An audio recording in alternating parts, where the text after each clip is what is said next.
In this world, the moon is undergoing a mutation that will cause the temperature to rise above 100 degrees. The surface becomes so hot that power plants explode due to the heat. You can't walk outside for more than 20 seconds without fainting, and the asphalt is so hot, and if you touch it, with the whole world unable to leave their homes, supplies have become the most valuable commodity. Our protagonist survived for 5 years with his girlfriend. However, as soon as his supplies began to run out, she sent a guy to kill him before everything was depleted. But now, 5 years back in time before it all started, he has the ability to stockpile food and resources. And in this life, he will accumulate 3 billion resources and vows to be the cruelest person to seek revenge on everyone. But at this moment, our protagonist is on the bus where people are discussing how Mount Fuji has experienced an earthquake that killed dozens of people.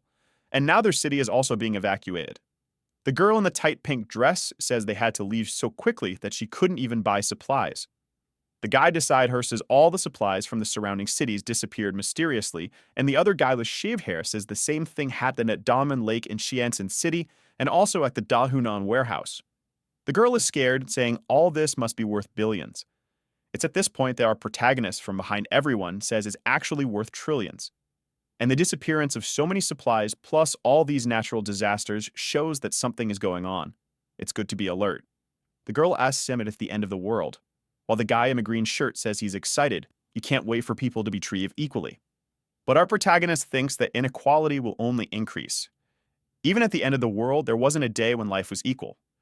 After all, he personally experienced it. In his past life, he was just an ordinary delivery guy. Until suddenly the apocalypse began, heat waves hit the whole Earth. Tectonic plates move and creatures hidden in the core emerged to the surface. The whole world changed overnight. And in this new world, there was a new order. In a society at extreme scarcity, even simple supplies like instant noodles were worth millions. And a sausage was enough to buy it in favor. In that world, everyone gave up on normality. And now, after everything that happened in his life, he was reborn a month before it all started. The girl in the pink dress clings to him and says she's kind of scared. Can he calm her down? But you leave saying there are more important things to do, leaving her puzzled. Outside the bus, he wonders. In an apocalypse, what's more important? Obviously, supplies and resources. In his past life, he spent all his time searching for them. But this time, he will prepare in advance. He works at this Walmart, and at the moment, the boss is saying he will have his salary reduced.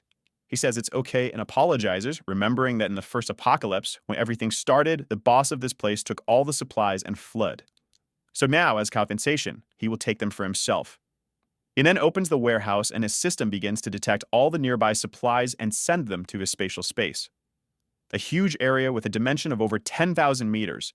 With this ability, he has been stealing even water from lakes and taking all the supplies from cities that are going to be destroyed. After all, if instant noodles are worth so much, the magic real food. The best part is that time there is frozen, so the food stays perfect no matter how long it stays there. Finally, he will have something to eat. The system shows how many resources were acquired in this activation, and he feels that after taking so much, he's finally prepared. At this moment, 3 guys from work enter the completely empty warehouse and ask what happened. Our protagonist reveals that he took everything, and the boss says he has no idea how he did it, but orders the other 2 to get him. But the moment they approach, he takes a step back and mysteriously disappears into thin air. They stand up puzzled, wondering where he disappeared to, while he reappears outside. It is his second ability, spatial jump. Using his spatial power, he can teleport up to 3 meters away. With this, he can gather supplies much more easily and escape without a fuss. He tosses his uniform in the air, declaring the collection complete. Then he receives a message on his phone from the authorities warning that the Earth is undergoing strange movements and everyone should be cautious because a disaster could happen. But there's no need to panic. Our protagonists find this curious since nothing has really started yet and are already saying this. Does it mean they somehow know the future? At that moment, he receives a call from his girlfriend, Jang Cheokiam. He sighs and answers, and she scolds him, asking how he have the nerve to put their house out for sale. Does he think she'll really stay with him if he sells the house? He needs to be more responsible as a man because even though she doesn't want the house, she's still a woman. And if he wants to prove to her that he's a real man, he should hand over the house to make her feel secure. Su Chen, our protagonist, asks if she has anything else to say. She says, what kind of attitude is this? If he hands over the house, she'll give him another chance. Just transfer the documents to her. But if he doesn't do that, don't even think about marrying her. Su Chen hangs up without saying anything. He remembers that in the last 5 years of the apocalypse, he went out every day to hunt for supplies to feed her, and even took her to one of the safe zones. If it weren't for him, she would have starved in the first few days. But still, and he remembers a day when he returned home and was attacked from the high. All because he wasn't bringing in as many supplies, and they wanted to know he was hiding something. After Suchan was killed, they had fun next to his body. And Jiang Shilchun warned the guy on top of her that Suchan died because he was a useless incompetent. And it's good for this guy to prove he's not so incompetent. Suchan was devastated to have trusted such a person for so long. But in this life, Shilchun and that guy named Wan will pay the price. And they won't die easily. The pain he felt, they will feel 100 times more. He calms down and remembers that the things he needs now are not found in the market and can only be bought with money. But first, he needs to get that money. So he calls a guy named Liu and says he's selling his house at half price, but he wants the money now. In front of the real estate agency, Wai and Shedelshin are waiting for him. When he appears, Sheolkin scolds him for keeping her waiting for so long. But he ignores her and walks past. Wai asks who let him sell a house and that if he does anything like this again, he would see the sun tomorrow. But at that moment, Su Chen, who has learned to fight after surviving, grabs him by the neck and throws him to the ground. Say he can do whatever he wants with his things. While Sheolkin is scared by this and tries to stop him. But she receives a slap and falls to the ground in disbelief. On the ground, Wang is begging him to let go, saying he's almost suffocating, but Su Chen tells him not to worry since he won't die so easily. He now releases Wan, who is shocked on the ground while Su Chen enters the real estate agency. At that moment, Cheol-kim threatens him, saying to seize this opportunity she's giving him. If he kneels down and apologizes, she'll consider his case. But if he doesn't do that, forget about marrying her. Su-chan looks back and stares at the two who run away and cleared. Inside the real estate agency, the attendant offers him some water, saying they will buy his house now. What does he think? The realtor's plan is simple. Su-chen's house is worth $1 million, but now he's selling it for $700,000. All he needs to do is buy and sell to someone else, and he'll make a good profit. Su-chen agrees to sell, but he has to receive the full payment now. The guy agrees, saying he'll transfer everything by tomorrow morning. They'll all be sorted out. Su-chen obviously agrees because houses will lose all value as temperatures rise. Despite several disasters occurring, the city is still peaceful for now. Volcanoes, earthquakes, and tsunamis are all so far away. Walking down the street, he sees a poster advertising quick loans. He decides to go there with his house certificate. Upon arrival, he's shocked to see if the older brother of the guy who just beat him up. Noting this guy will die in the jaws of a monster in the first few days. The guy says he could lend him $500,000. He just needs to leave the house certificate. Su-chen hands over the certificate, saying he wants another $100,000 and promises to win it all back at a casino in a week. The seller likes hearing this and thinks this kid must be one of those gamblers who would sell even to relatives if necessary. This way you won't be able to pay, we'll keep the house, he'll still have a lot of debt. With that, the guy agrees and another $600,000 is transferred. Actually, Elchian is angry along with Wang, saying he'll pay the price for this. As they were going to visit Wang's brother and Su-chen just came from there to spot him. Wang wants to know what he's doing here, already grabbing his neck in fear, but they decide to follow him. Su-chen remembers that several buildings will collapse because of the tsunamis. But this hotel in the Green City has withstood all disasters until the end. He knows the presidential suite is well equipped and even has a pool. Maybe it's a good place to use as a base for a while. Even at the end of times, this place continued to have food for a long time. He has been greeted by the attendant Liu Xinru, who asks what she can do for him. Su-chan says he wants 1,000 tables for a banquet, startling her. She offers some table options, hinting this kid must be the son of someone very rich. He says he'll want the table that costs 10,000 each and will make a deposit of 500,000. But everything is settled. He'll make the rest of the payment. She's somewhat incredulous, but says to follow her to make the payment, thinking that even though this payment of his may not be much, someone who easily spends 500,000 surely has more to spend, so it's best to facilitate the process. Entering the room, she asks if he's getting married. He says yes, and all this is for a wedding, and he also wants a presidential suite.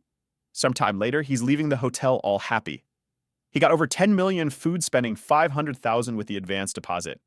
And it doesn't matter about the rest, since when the apocalypse begins, the ice blocks he'll have will be worth billions. Watching him leave, she thinks whoever marries him is a lucky girl.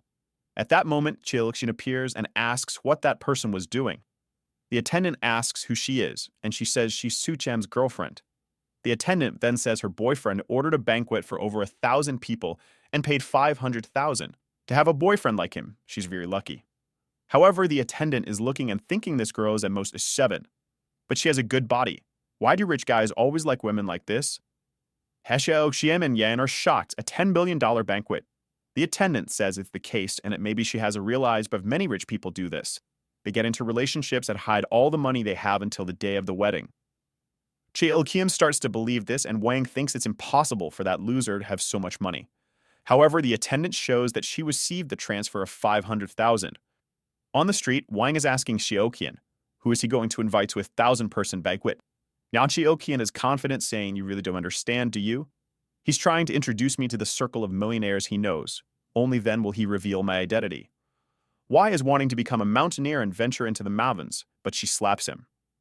Thinking that she has to create as many opportunities as possible to stay with that loser while imagining herself as a wealthy lady in a chair being pampered, her eyes sparkle.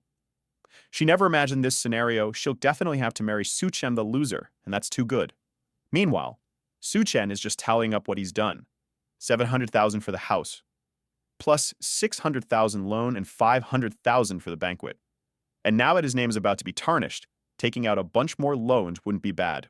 So he installs all the banking apps on his phone and starts taking out a bunch more loans. After creating over 80 accounts, he managed to get another 970,000. Now he needs to buy a fireplace, ice-making machine, ice blocks, smokeless charcoal, and a few other things that aren't available in the markets. With the amount of money he has, buying online with fast delivery is easy. These items are essential for surviving the extreme cold and heat that will occur. He then orders 2,000 tons of smokeless charcoal and also calls an ice factory to make a reservation. As he's walking down the street, a girl calls out to him. She's a friend of Xiaoqian's and says Xiaoqian misses him. However, Su Chen knows this girl isn't up to any good, has always spoken ill of him to everyone. So he tells her to miss me. She must miss my house, right? Later lifts Xiaoqian and says Su Chen must be testing her, and she gets to realize how sad he was with her behavior. Xiaoqian then rushes to Shen to apologize, feeling embarrassed, asking if he can accompany her for a walk. She's not feeling well, and she was sad to have fought with him yesterday. But Su Chen ignores her and tells her to go for a walk alone. Xiaoqian is losing her temper, saying he's being too arrogant, and Lena says he's getting a taxi. It's good to follow him and see what he's up to. Meanwhile, Su Chen is arriving at the ice factory. The guy receives him impressed that he's so young. Su Chen asks if the 2,000 tons of edible ice are ready, and the attendant says his factory isn't cheap, but guarantees extremely fast delivery. He just needs to pay a small portion, and they'll deliver everything. Su Chen then transfers 100,000 to him, and a seller informs that everything will be delivered in 3 days. Save the money, the attendant asks why he needs so much ice. Is he organizing an event? If he wants, they can cooperate in the future, and the price is negotiable. Su Chen says it's all for a charity event and leaves.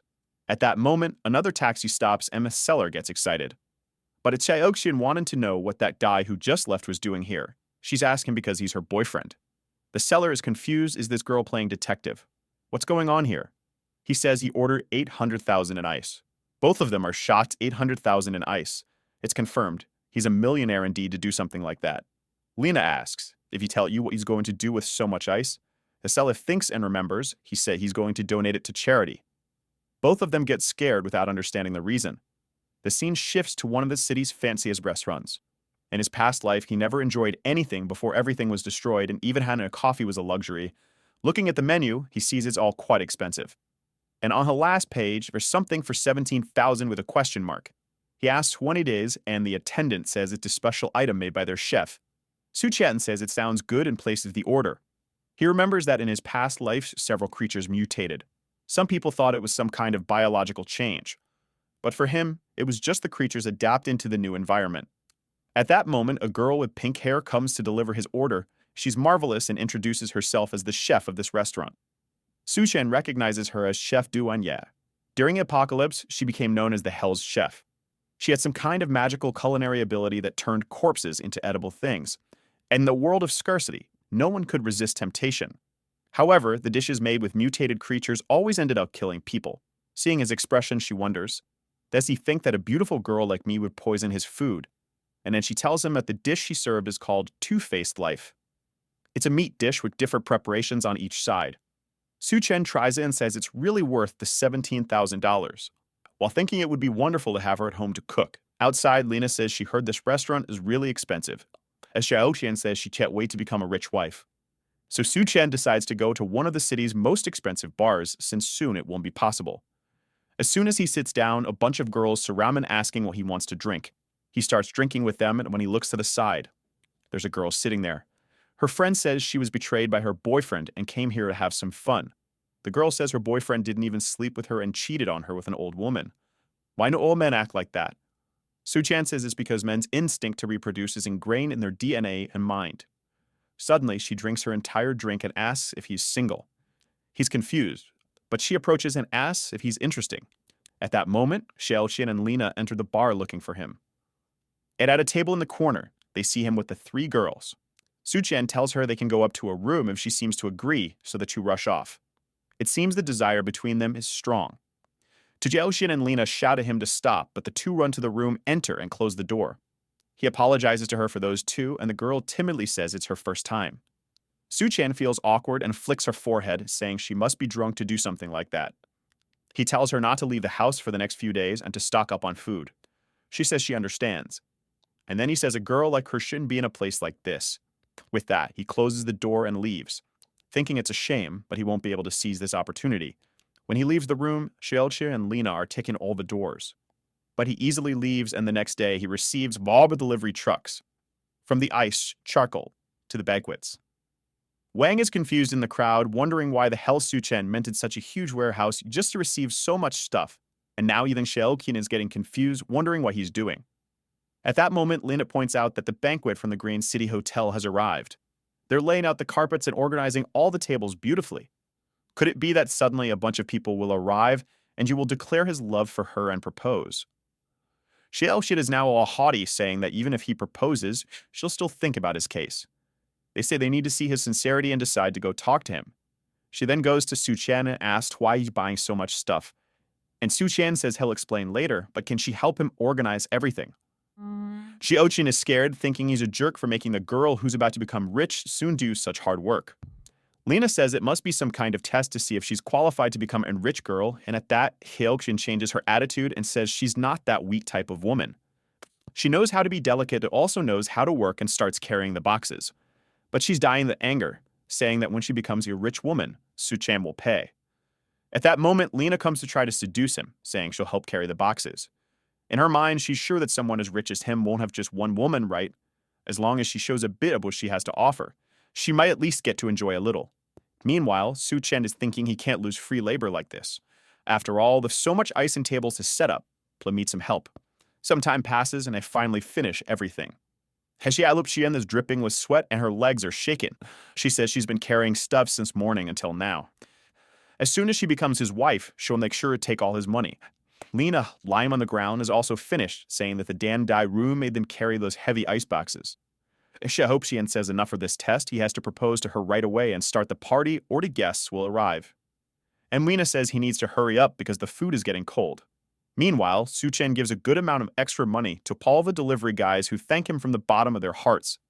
At that moment, Xiaoqian comes and asks, Su Chen, don't you have something to tell me?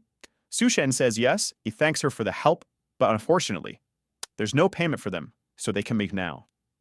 Xiaoqian is shocked and tells him to stop joking. The guests are already arriving, not to mention there are 1,000 tables. Why doesn't he just reveal that he wants to marry her so they can have a good life? Su Chen looks back and says that's impossible for him. After all, he's already sold the house and accumulated a bunch of gets. They surely want to marry him. Weina says that doesn't make sense. How can someone with no money buy so much ice? Su Chen says he's only doing all this to help his very rich boss who wants to do a charity project. Xiaoqian loses her temper and anger and attacks him, things then whine to her his whole time. He says he hasn't lied about anything, while she falls to the ground with a monstrous look, saying he's just a poor loser who could forget about marrying her. Su Chen says he's not interested at all, and she angrily leaves, saying he's a bastard and will regret it. When they both leave, he thinks they'll regret it once the apocalypse starts. He then closes the warehouse door to start storing everything in his case. With that, all preparations are finally ready. Back at the hotel with Warren Dahai, the guy he borrowed money from. Wan Hoyu pulls Xiaoqian aside and tells her not to pay attention to that loser Su Chen anymore. She should stick with him all the time anyway. She's gnashing her teeth, saying she's looking forward to his performance tonight. And Wine tells her not to worry, he'll ask his brother Dahai to deal with that guy for her. Cheobukian thinks that Wang isn't really that bad after all, plus he has his influential brother. He's definitely better than that loser. Just then, Suchen says she really throws herself at anyone. She's startled and asks what he's doing there, while Wang points at him and tells his brother it was this guy who hit him. Dahai says he didn't expect it to be this guy here, and Wang asks if he knows that guy. Dahai explains that this kid borrowed 600,000 from him and has to pay it back by tomorrow. Wang says that's perfect, they can settle these two things. Washaokian is now happily saying she really got rid of a loser, especially one who owes money to Dahai's brother. Suchen says it really is impossible to have a good meal in that place, and Dahai reminds him that the payment date is tomorrow. Why is he here in this hotel acting like everything's fine? Wang shouts at his brother not even to talk to this guy since he hit him. Shinru then appears and asks what's going on and if they can resolve it. Dahai says if she forces that kid to kneel down and apologize, they can let it slide for today. She then asks Suchen what's going on. He says it's just some pests bothering him. Dahai then bangs on the table, saying he was only calm because his payment is due tomorrow. But from afar, a guy with a goatee asks what's going on and who let him cause trouble here. Suchen and Dahai recognize this guy as Gao Tang. Dahai starts apologizing, asking what he's doing here. Gao Fang says he has important matters to discuss here today, and it's not for him to cause trouble. Dahai knows this guy is an entrepreneur, but is involved in various underworld activities. And he has a lot of people under his command, so it's really not good to go against him. And with that, he apologizes, saying he'll come back later. Suchen recognizes this guy as Skull Crusher. And in the apocalypse, this guy became one of the most powerful forces. And he even had the boss of Hell working for him. Suchen remembers that this hotel was one of the first places where some people with powers appeared, and maybe he got so strong because of something that will happen here. Goksueling stares at him while Suchen thinks whatever opportunity arises in this hotel, he'll seize it. Sometime later, Gaoxan is taking Duan Ya to meet someone named Mr. Sun, and she asks what this guy wants to discuss with her. Mr. Sun says he was looking forward to meeting the wonderful Miss Duan and then serves her a drink. Duan Ya realizes there's something wrong with that glass, clearly containing some kind of drug. While Suchen remembers in his past life he hid in the basement with Chiao King and barely survived. He never expected that in this life he would kick her and she would still follow him here. But this is the perfect opportunity for revenge. Looking at the pool where the two brothers are going to refresh themselves, saying that tonight is strangely hot, but it's worth it since the girls will come in bikinis. They then appear and look at the moon, saying it's strangely bright. It's shining as much as the daytime sun. At that moment, Wang declares his love for her, while Suchen in the room says their love is really about to explode. With a glass to the moon, he welcomes the apocalypse. The moon tremble and emit a red aura. Everyone outside feels something strange and their skin begins to burn. They all start running back to the hotel, saying something's wrong. Why is the moonlight burning so much? Inside the hotel, people are confused. It's Meg, but it's very bright. At that moment, the three of them are running, and everyone is scared. Their skin is already red. They are desperate, looking for somewhere to cool down. They then see an aquarium, run to it, knock it over, and jump in to relieve the pain. The hotel staff ask what's going on and where's Dahai's brother. At that moment, Wang remembers his brother, who appears at the door with his skin all burnt. In the room, Mr. Sun is asking Duan why she's not drinking, and Gao Qinang says they prepared a banquet, so why don't they go there now? But Mr. Sun tells him that in this city, nobody can refuse to drink the wine he pours into the glass. Duan gets angry, thinking Gao Krang set her up. He's so eager to raise his social status that he handed her over to this Mr. Sun. She knows this Sun Debio very well. He's a guy who's invincible in the city of Shangu and has harmed many women. And today she became his target. She's absolutely sure there's something wrong with this wine, so she can't drink it. But what will she do? Right at that moment, the moon starts burning the three of them, and they close the curtain wondering what's happening. Mr. Sutton says they'd better go down to understand better, and Juan feels relieved to get out of the situation. In the lobby, Sinri is trying to calm everyone down, saying the rescue teams must be coming. Gao Krang asks one of his henchmen what's going on. He explains that suddenly the moon shone red and the temperature outside rose by over 70 degrees. In the news, they're saying that a lot of people have already been injured and burned. Mr. Sun called the minister and asked them to send someone to pick him up. However, sometime later, he tells Gao Fang that unfortunately it seems they're having some problems and won't be able to make it. Meanwhile, Dahai is in agony with his entire skin burned. People are trying to apply some burn ointments, but it's not enough. Not to mention he needs to be taken to a hospital, but with this high temperature outside, it will be impossible. He says he'll call a friend to come pick him up. The friend answers the phone, saying it's in the middle of nowhere, but okay, he'll come. As soon as he leaves the garage, he sees it's too hot and gets confused. The heat is so intense that the tires burst and gets out of the car, calls his friend to let him know he'll be delayed, and runs away. However, the sole of his shoe melts and he slips and falls to the ground. Looking sideways, he sees another person lying there, already a dry corpse. He gets scared and tries to get up without realizing that half of his face is already on the asphalt. Everyone in the hotel is startled when he screams on the phone. While all this is happening, our protagonist is in his room with controlled temperature. He's sleeping soundly in bed, and government announcements are already being made. Due to the intense heat emitted by the moon, temperatures have risen by over 75 degrees, with the ground reaching over 100. The event has already resulted in hundreds of casualties. Please stay indoors to avoid skin and respiratory burns. At that moment, when the power plant explodes due to excess heat, cutting off some communications, Dahai says he lost contact with his friends. While everyone is in the last room left in the hotel, Shaoxian and Lena are complaining that they don't want to stay in a room full of men.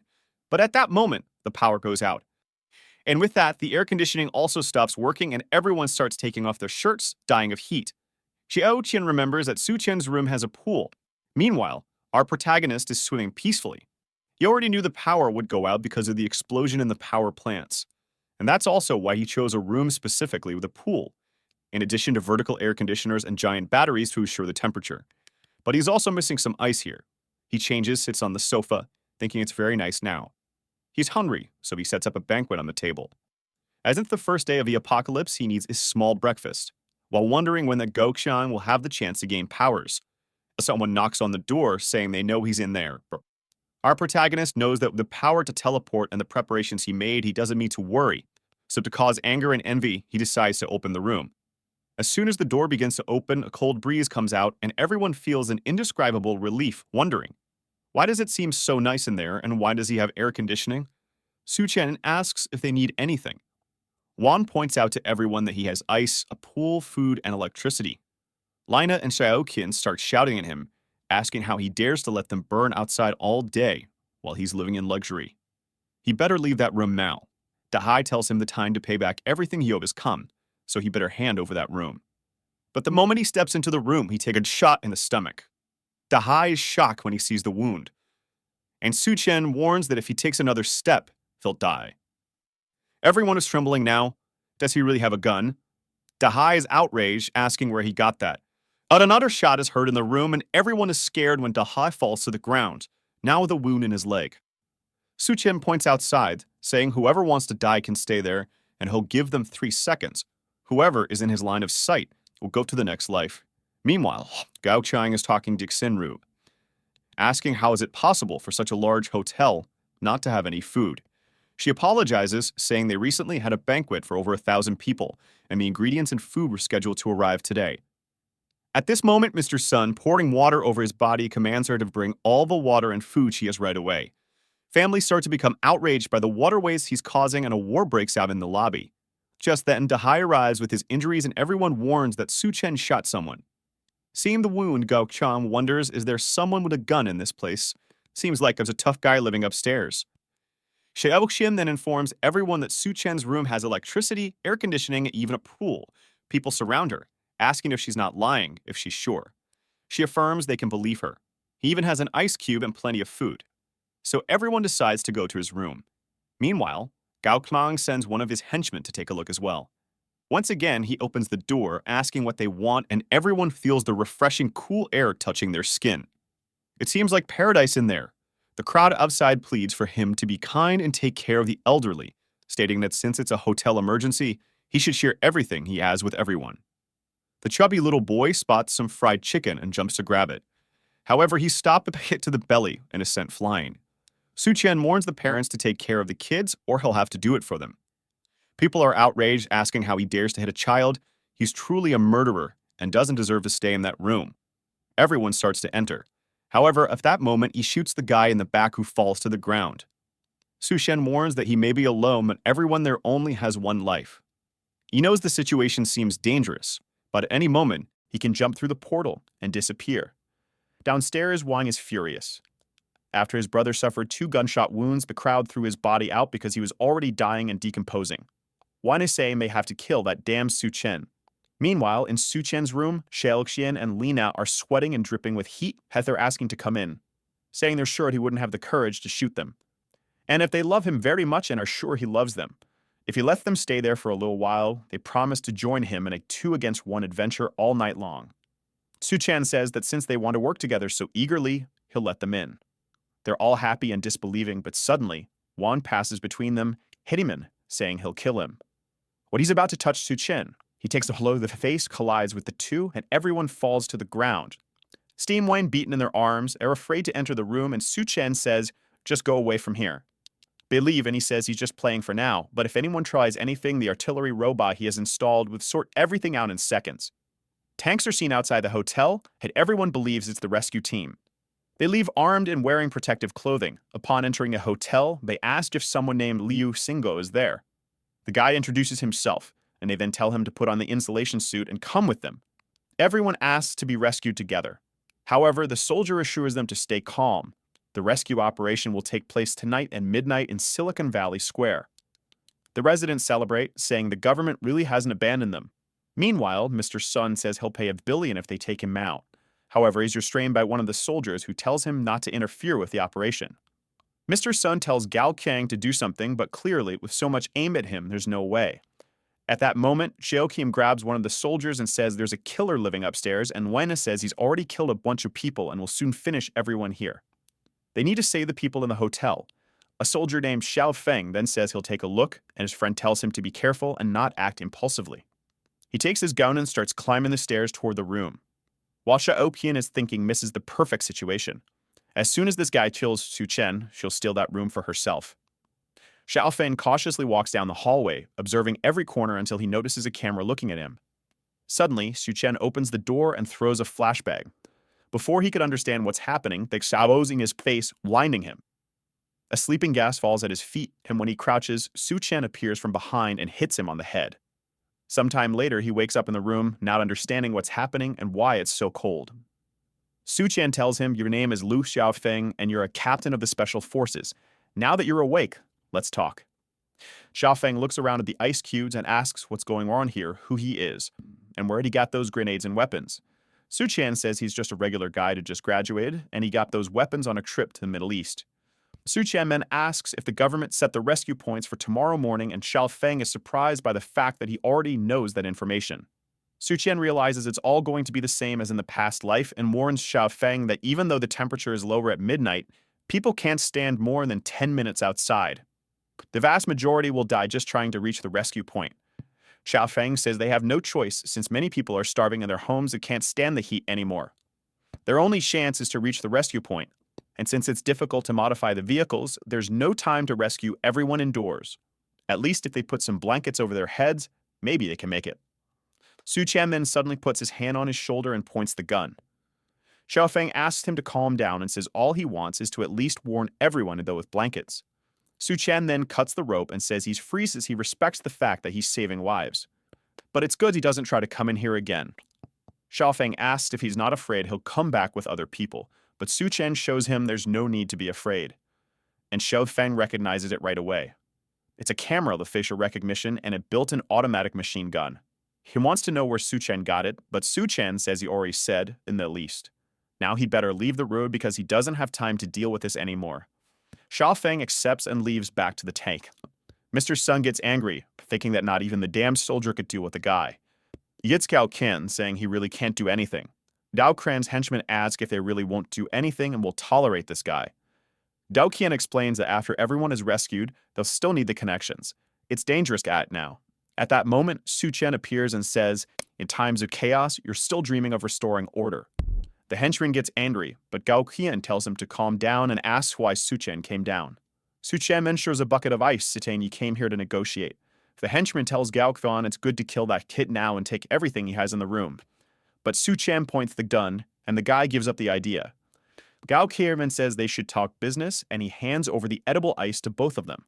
When they eat it, they're impressed with how delicious it is. Gao Qian now also wants to kill Su Chen to take everything he has. But first, they'll meet his demands. At that moment, Mr. Sun kicks him in the stomach, saying he's a damn liar for hiding those ice cubes and starts stepping on him, saying if he hides anything else, they'll die. Delkran is losing it, and Mr. Sun sees Du and Sing, saying she's a very modest girl. Everyone's about to die of heat, and she hasn't even had the courage to take off her clothes. But he grabs her arm, saying he's tired of seeing her attitude, and he's in the mood to do certain things, so she better follow him. Duan slaps him in the face, calling him a bastard. But Sudmunson grips her shirt, saying for her disobedience, he'll take advantage first, and then everyone will do what they want. She falls to the ground scared, and he says she's sweating a lot and he's just doing her a favor. Until Gaoqian appears behind him, saying enough of this. Sum turns to say something, but Gaoqian punches him in the neck with a closed hand, breaking it instantly. He falls to the ground dead, and Gaoqian says Suchen is right. Indeed, this place is already chaos and people like him have to die with it, and then warns that this place is now under his control. Whoever doesn't want to obey will go to the rescue point or die here. Upstairs, Suchen observes, saying that apparently his words were effective. Gaoqian was already the boss of this place in the past lives, so he just sped things up. And with that, the two of them had already been thrown out. Gaoqian then starts drinking the ice Suchen gave him. Washi Okidan and Lina beg for a little peace, saying they'll do whatever he wants. He throws it to them, saying it's okay. They'll give them some, but they'd better obey any demand. His henchman asks if they're not going to the rescue point, and Gao Pian says it's too far. It's not certain they'll survive. The henchman asks why he wants these women if they're running out of resources. Gao Qian says it's all part of the plan to deal with Su Chen. At midnight, Lina and Xiaoqian try to leave, covering themselves with pointeds. But the henchman comes and takes everything off them. Jiaelqi asks what he thinks he's doing. But the henchman warns that now that they take him the ice, they'll have to stay with him for a while. Those who decided not to obey Gao Qian because he didn't provide supplies or trying to reach the rescue point. But even though it's midnight, the ground is much hotter than they imagined. But try to protect their feet with a piece of wood, but it makes it difficult to walk, and one of those stumbles. Upon contact with the ground, their hand and face melt, leaving the survivor behind to die.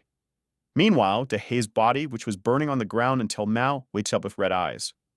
From the balcony, Suchan observes everything, remembering that in the past life, he almost died on this walk. Kidaovshian and Lina say they can do whatever he wants, but why don't they at least go to the room? The henchman says they're being too shy. There's no need to try to hide. Suddenly, the glass shatters, and the two chubby guys who were burned come running after everyone. Wen thinks they're zombies and asks if they'll turn too if they're bitten. Del Pian says they need to figure it out, then grabs him by the neck and throws him to the two creatures. Wang's back is burned just by making contact with the creatures, and Suchan appears with a blade, telling everyone to get out of the way.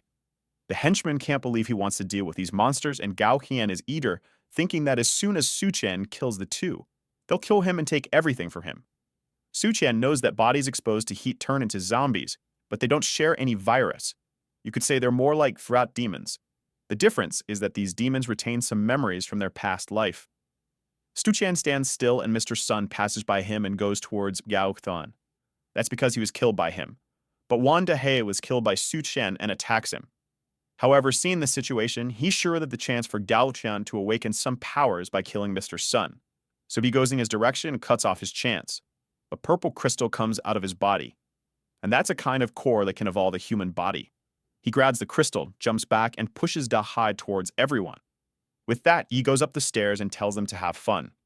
Delqian grabs the guy on the ground again and throws him towards the creature. Back in his room, Suchen says these crystals are extremely rare. He puts it in a glass and drinks it since that's the absorption method. The body extracts the energy from the crystal and strengthens itself. His eyes turn red and he starts screaming while all of his clothes burn. He falls on the ground on top of an ice block, while in the lobby the drug demon has finished all their water. Now without anything to drink or eat, Lina wants to escape. But the henchman stops her, saying she's not going to run away.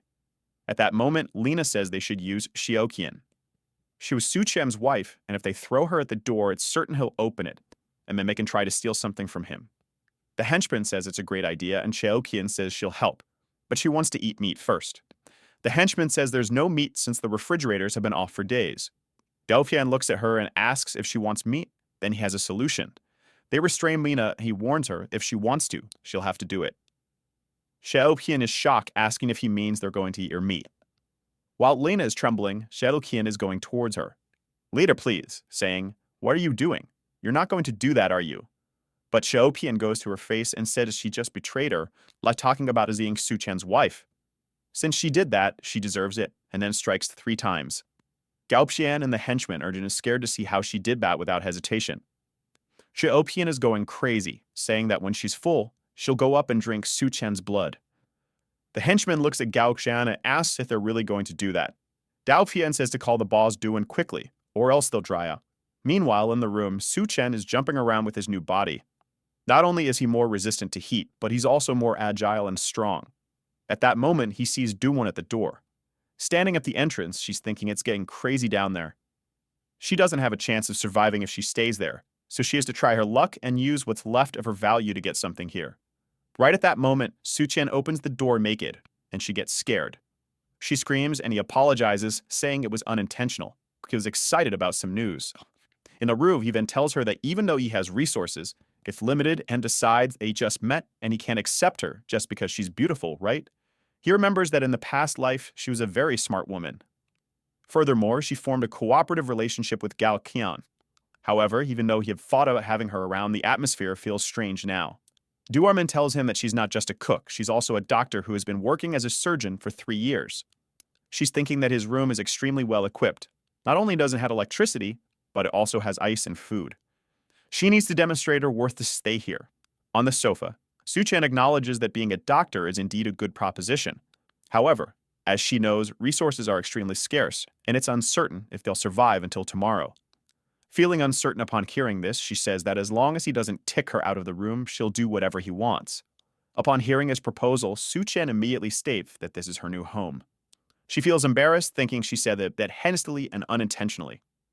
Su Chen warns her that her only choice is to behave.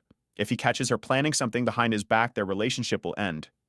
Duan assures him that she understands and will never doubt any of his methods or determination. Su Chen then suggests that she can demonstrate her determination by undressing. She was embarrassed, asking if they were going to start now. Taking a shower, she felt that with water, electricity, food, and still not having to worry about the weather, that place was suited heaven for anyone. The only problem was that Su Chen wasn't exactly a saint. He grabbed her by the chin and said he was going to give her something different to eat. After 7 days of starvation, Duan opened her mouth expecting anything she would receive. While she thought she knew very well the direction this was going to take, she was prepared the moment she entered the room. Su Chen was just like us, watching on his phone screen. With a mischievous smile, he said he wasn't doing that just to spy, it was to prevent her from doing improper things. She then came out of the bathroom wearing heels. Heavens above, thank goodness she's a doctor because I'm sure that some hearts stopped. She then asked Su Chen if it wasn't too short. He told her to turn around and she blushed. And with that, he analyzed it in an extremely meticulous clinical way and concluded that it was perfect. Suddenly, someone was knocking on the door asking for help. It seemed to be Gao Krong holding Xiao Kang, but he had big teeth. Duan said he couldn't open the door since those guys had eaten Lana down there. If they let them in, they might be eaten too. Su Chen asked her if they really had eaten someone. Outside, the 3 guys were restraining Xiao Kang, while Su Chen appeared in the background telling them not to break people's doors. They looked at Su Chen with a bunch of veins on their faces and giant teeth. It seemed like everyone was transforming. What Su Chen didn't know was that there was a guy right next to the door. Suddenly, he attacked with Minecraft blade right in Su Chen's face, but he easily grabbed the arm and managed to immobilize the guy. Gaopshine and his henchmen were halfway transformed and couldn't believe he dodged that. Suddenly, Xiao Chan broke free from them and ran towards Su Chen. She reached out for help, saying he needed to save her, but he grabbed her by the neck and clearly she was also transforming.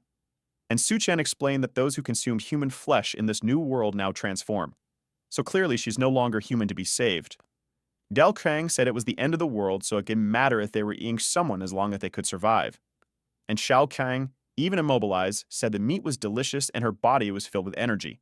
She tried to attack Su Chen and saying she was eager to taste him, but she received a kick and was ejected from the door of the room to the other side, throw through the window, falling outside a building. But she managed to hold on at the last moment and started climbing, saying that Su Chen wouldn't get away so easily. But that's when she noticed it. She was getting hit by this 4-inch sun and started to burn.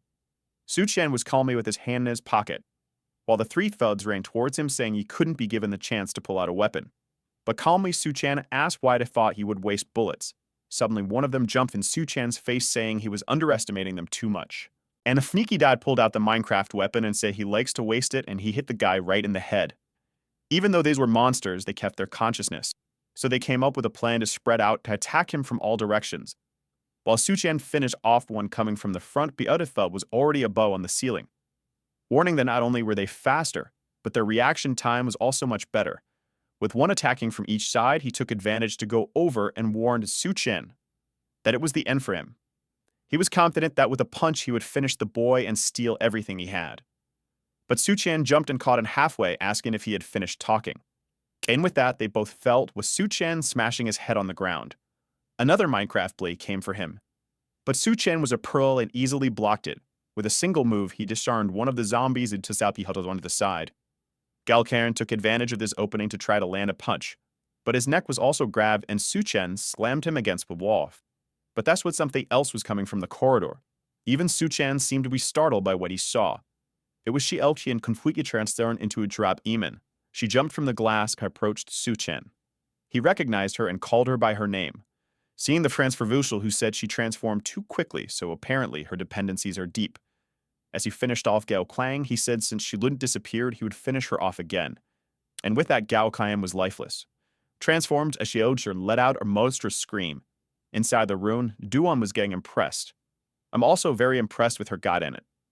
Saying that Suchan was too incredible, he was dealing with the entire Dao Kinan gang alone. But seeing that creature in the corridor, she knew that was much more dangerous than the others. She knew that if she wanted to stay by his side for a long time, she couldn't be a burden to him. So she called Suchan's name, who turned to see what it was. He was confused by her saying she would help. He said if she didn't get scared and hide, that was already good. But as she came up armed like that with so much thickness, he would be very distracted in combat. She was kind of confused until she realized she was indeed the impressive doctor. Meanwhile, Yahello was making some noises, until she let out a big scream and jumped towards Suchan with her mouth open. He was surprised and turned to see her coming. But it was too late. He took a blow right on the shoulder. Duan was startled and called out his name. But at that moment, Suchan had already activated his berserker power and her claws only made small scratches. Yahello turned around disbelievingly. In a quick move using her tail, she reached Suchan's back. And taking advantage if he was immobile, she bit him by the shoulder. But her teeth couldn't penetrate his skin, which seemed as hard as steel. She couldn't understand what just happened. Suchan asked if her teeth were just for decoration. But more than that, now it was his turn. He grabbed one arm and then the other. He jumped back with her back, immobilizing her. He pressed his foot on her spine, and with her unable to react, he asked if she was ready.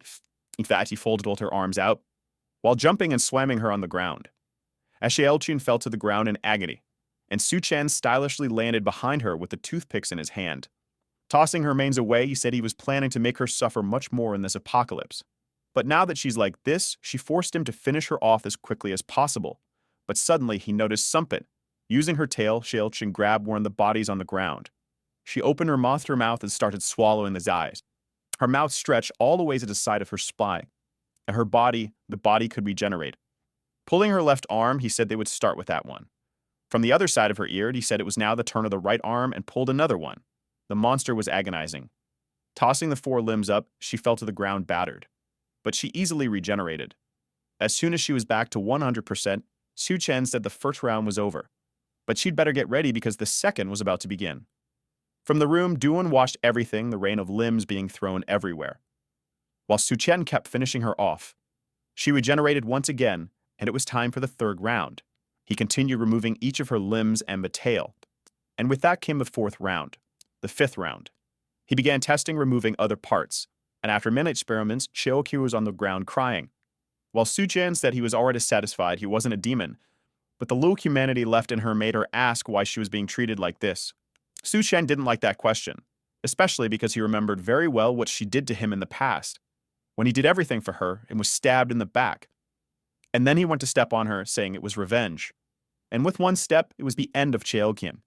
Disbelieving and scared of what she saw, Duan asked if he was okay and if he was sane. But Suchan ignored her question and only wanted to know if she was ready. Amidst that chaos, she was confused and asked ready for what. Suchan approached her from behind and said he had been so heroic now. Shouldn't she reward him? Duan seemed to agree because she only asked if it would be right there. In another part of the city, at a rescue point, someone said the temperatures seemed to be normalizing. With open hands, this person wondered if it was the end of the apocalypse. When suddenly Yahello appeared a little embarrassed, calling for the captain. He warned that there was a crowd of survivors approaching the rescue point, and the captain took a look. With short hair and carrying 3 giant weapons, she observed what was coming. They weren't survivors, but zombies that had already been transformed into drop demons. As soon as the captain noticed this, her pupils contracted. The demons began to run towards them, and she warned to evacuate all civilians from that place. The zombie crowd seemed endless, and Xiafeng begged the captain not to die while defending her at the front line. She told him to shut up and advance to the rescue point.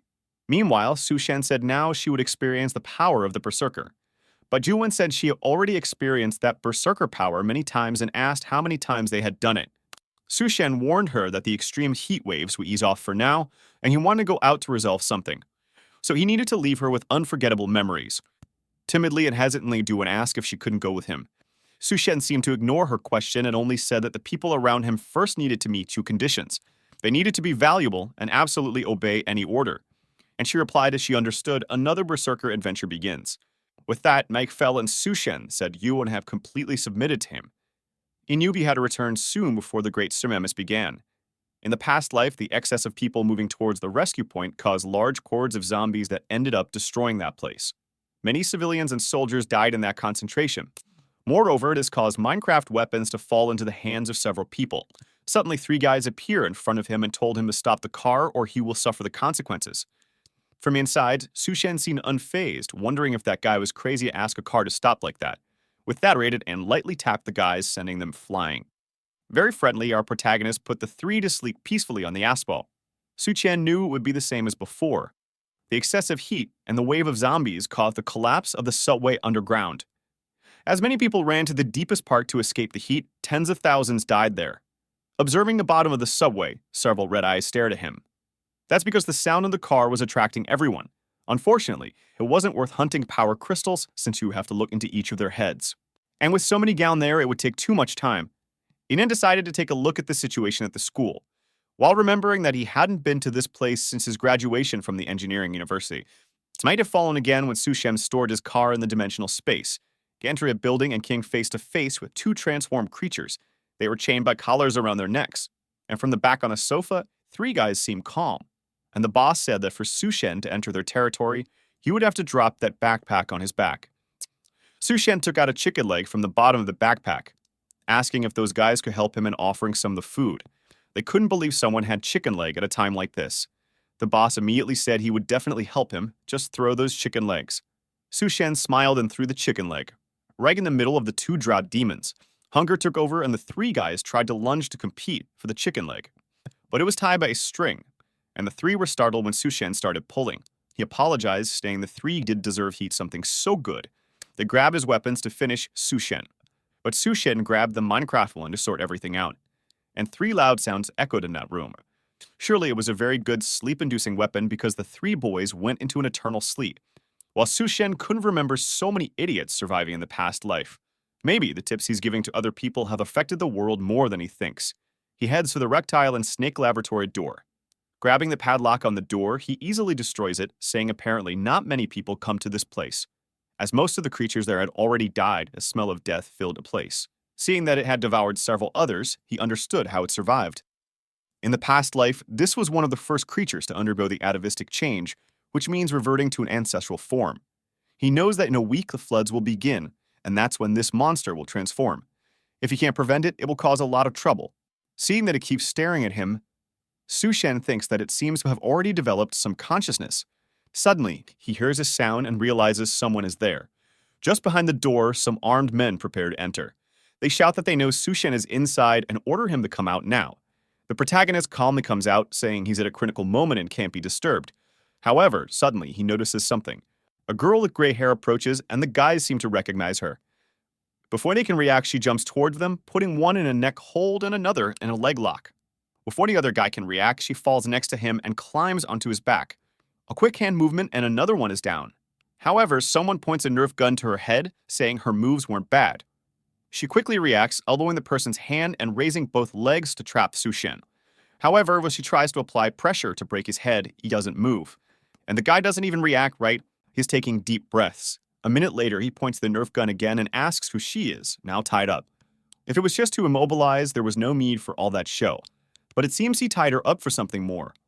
She introduces herself as Bai Kang from the Special Operations Team and warns Su Shen that he better let her go. He ignores what she said and asks if she knows Xiao Feng, also from the Special Forces. She is surprised that he knows the guy, and Su Shen says he once saved that kid's life. With a delicious piece of meat being prepared, Su Shen says he understands everything. It seems that a group of fugitives took control of the school and are using several people as hostages. Kang says it all happened very quickly when Xiao Feng was rescuing some prisoners. Calmly eating his meat, Su Shen says that if that's the case, it's not her fault. She says that now with these powers, those people are nothing to fear. However, she wants to know if she will be free from these ropes. Strangely, Su Shen says he will only release her if she traps him with her leg again. Man, this guy doesn't stop. She says she agrees to do it if he gives her a piece of meat. Sometime later, the rope was cut. What happened? I have no idea. But Su Shen handed her a weapon, saying there's a lot to resolve, so he can't help for now. He tells her to leave and stop being a pain. However, Kang said she will attack the guy's base. Without the resources they stole, the survivors won't have anything to eat. She insists, saying this might be the last time they see each other. Hearing that the guys have several supplies, Su Shen tells her to wait. He goes through his bag and pulls out an AWM, saying that Xiao Feng is her brother, so he will be a little help. Meanwhile, in the administrative block of the school, in a room there are several armed guys and another with two burbles on his lap. He asks how things are going. One of the henchmen says everyone is waiting outside. This time they will be able to finish off all the students. The boss says that's good to hear and tells him to put those who disobey on the front line so they die quickly. Suddenly, the door is kicked in. Everyone is startled and Su Shen appears, apologizing for interrupting the meeting. One of the henchmen asks how he got there when there are more than 20 guards in the building. Su Shen says he will calmly explain how he got in. He points his finger at one of the guys and says, "Bang!" The guy's head explodes. Everyone in the room is shocked, wondering how it's possible for someone to kill another person just by pointing a finger. Su Shen continues pointing at everyone and warns that anyone who moves will die. The boss, angrily, tells him to shut up. However, from somewhere else, a person with a sniper rifle says the target has been eliminated. It's Bai Kang from the top of a building with the AWM. But she's insecure, as Su Shen is alone there and there are a lot of dangerous people in that place. For her, this plan of his to go alone is very risky. However, when Su Shen handed over the weapon, these were exactly the orders he gave. She wonders how she had the courage to trust something so foolish. Suddenly, when she aims, the curtains are closed. She screams to Su Shen, asking what's happening and why the curtains were closed. She hears that the people in the room seem to have figured out it was a sniper doing a job. She runs out now, sure that her location has been discovered. She runs down the stairs, hoping Su Shen is okay, running desperately while hearing in her earpiece that they are sending people to kill him. The poor girl is almost losing her mind. She bursts through the door, saying she's here for revenge. However, the henchmen are all on the ground as Su Shen is holding the boss by the neck. He warns that there are no supplies there. He rummages through his inventory while the boss says it's better not to kill him. If he does, he will be hunted by the rest of the group. Su Shen gives him a chiropractic session and cracks his neck, saying not to worry because everyone will join him soon enough. Bai Kang asks if he really did all that by himself. Su Shen says he's been exercising a lot. He says there are no supplies left there. She is confused and wonders if someone else got there before them and stole everything. Obviously, there are no supplies in that room because Su Shen has already stored them all in his dimensional space. He thinks he'll only share with others if he's sure how they'll act. He then says it's time for them to go to the girls' dormitory. She asks why specifically theirs. Su Shen says he got this information from the boss. However, in that same room among the hanging bodies was a girl who had just transformed. A bald man with a bever appears, saying that the damn girl was causing trouble again. He wonders if she's still alive. He approaches the tied-up girl and says it's a shame if she's dead. With that, they drop her to the ground. The guy says that Sister G has been pretending to be captured for several days and asks if she has found what she's looking for. She says she's very shaken because she almost died and needs some comfort from the Steel Fang. The guy says if that's the case, he'll help. He caresses her back with the whip. He asks how she's feeling, and she says she's much better now. He says that apparently she must have seen everything and asks who took his supplies. She warns that the guy was a demon, and he says he'll make him pay. She then reveals that the guy's name was Su Shen. After saying anything, a tooth falls into her hand and she asks how he dared to do that. However, strangely, everyone is against her, saying she'd been monopolizing everything in the dormitory for a long time. They say it's good to kick her out of that place. Su Shen says she seems quite infamous around here. She yells at him, saying she'll find her father and make sure everyone there dies. Seeing the girl leave, Bai Kang asks if it's okay to let her go like that. Su Shen says she's going to find her father and asks if she wants to stop that. As Fang King is leaving the school, cursing Su Shen and saying he should be beneath her, a hand grabs her from behind. It was the Steel Fang asking where Su Shen was. The protagonist was leaving as he was going to let the army handle the evacuation, since the most important thing was to kill the Golden King Cobra as soon as it mutates. After all, it had the ability to manipulate water, which would be very useful for him. Suddenly, Sushin heard someone calling his name and asking for help. He recognized it as Fang King's voice and wondered what she was doing. However, he found her hanging by a rope and questioned if she had found her father so quickly. The guy in the background introduced himself as the Steel Fang from the Evolution Federation. He told Sushen he thought he was a more powerful Pradai. Xiaofeng and Bai Te hear a loud noise. She realizes it's coming from the direction Sushen when it tells Xiaofeng to keep an eye on things there. However, he says he won't stake her. He wants to go alone to help in case something happened.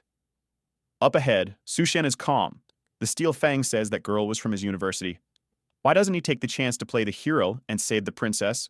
Just Mio, and he'll leave the girl there? Sushen, pensive, says saving her is not impossible. Fang King gets excited and says he's amazing and asks him to kneel then. But then he says they have a little problem.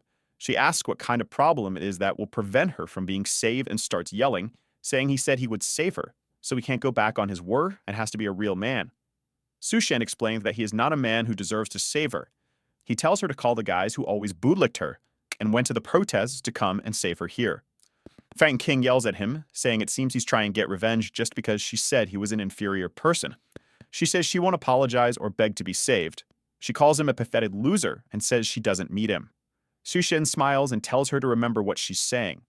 As Fang King looks down, a bunch of dry zombies are surrounding her. Being consumed, she starts screaming, saying she was wrong and asking for help. But now she's gone. The Steel Fang says he's crazy and didn't even try to help the princess. But that's okay since he'll join her soon. He applies a powder to his face and says it's a new item they created. With it, you can control those demons. Xu Shen says it's just the ashes of those monstrous skeletons. Even the fool of the Steel Fang didn't know that and says it's really a disgusting thing. But he immediately orders all of them to attack Xu Shen. He prepares, pulls out a blade in one hand, a blade in the other. In a second, a bunch of cuffle-cuffs have drawn the creatures and Xu Shen passes through. He falls to the ground and the blades disappear. Hibai says it looks like he wants to play before dying. However, he gets startled when he sees that Xu Shen is already right in front of him. In the background, Bai Kang and Xiaofeng were watching everything. They were shocked to see that Xu Shen was completely surrounded, and from the top of the truck, the guy kept shouting for the monsters to attack Xu Shen but wondered why they were standing still. Xu Shen told them to stop shouting because it was useless. The god asked what he meant by that, and Xu Shen explained that he had already gulled them all. The Steel Fan was shocked, saying that it was impossible. Xu Shen, in one move, entered the portal and appeared behind the guy, saying he had never stolen anything from the so-called Evolution Federation. He placed his hands on the guy's head and asked Yusenkin to kill him, but then he said he changed his mind and would end it right away. The guy asked what he was going to do, but Xu Shen just smiled. As he agonized, his neck disconnected. Fenwal have turned into a Mortal Kombat scene. Seeing all that, Bai Tam knew it was impossible for someone to train and become so strong. Xu Shen was some kind of monster. While the protagonist thought that he needed an assistant to deal with these things because he didn't want too many people to know what his powers were. Meanwhile, in a hotel where it all started, Duanya was saying that Xu Shen shouldn't abandon her in this place. She woke up saying that apparently she dreamed of him again last night. In the apocalypse, there's nothing to eat, but this girl is growing, and she's just wondering when he'll come back. She remembers that he said he wouldn't accept useless people by his side and got excited, saying she would never be a burden to him. She picked up a nerf saying she wanted to be his right hand and opened a door where she heard a sound coming from. There was nothing in the room, and she found it strange, when suddenly she felt something and her pupil contracted. The dry demon was right behind her. She leaned back, wondering when that monster appeared. However, she bumped into the table and was blocked. At that moment, she remembered she had a gun and went to grab it, but she kept the chair. The nerf fell from her hand and rolled across the table. The dry demon came to bite her. She closed her eyes, knowing it was over. But strangely, the creature seemed to bite the chair. She moved to the side, wondering what that monster was doing, realizing it seemed to be smelling her if she guessed it couldn't see.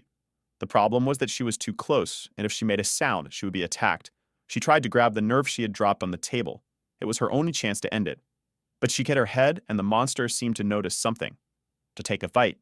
She remembered Xu Shen had warned that you wouldn't keep her around just because she was pretty, and that inside every monster's head was a crystal, and he didn't like useless people. With that, she told herself she wasn't useless and stomped on the monster's eye with her heel. But Tick that stuck. She tried to resist so the monster wouldn't come closer. But as soon as her foot came out, the creature grabbed her by the ankle. Doon got angry and stomped on the other eye with the other foot. With that, the monster fell to the ground. She picked up the axe next to her, saying she wasn't useless.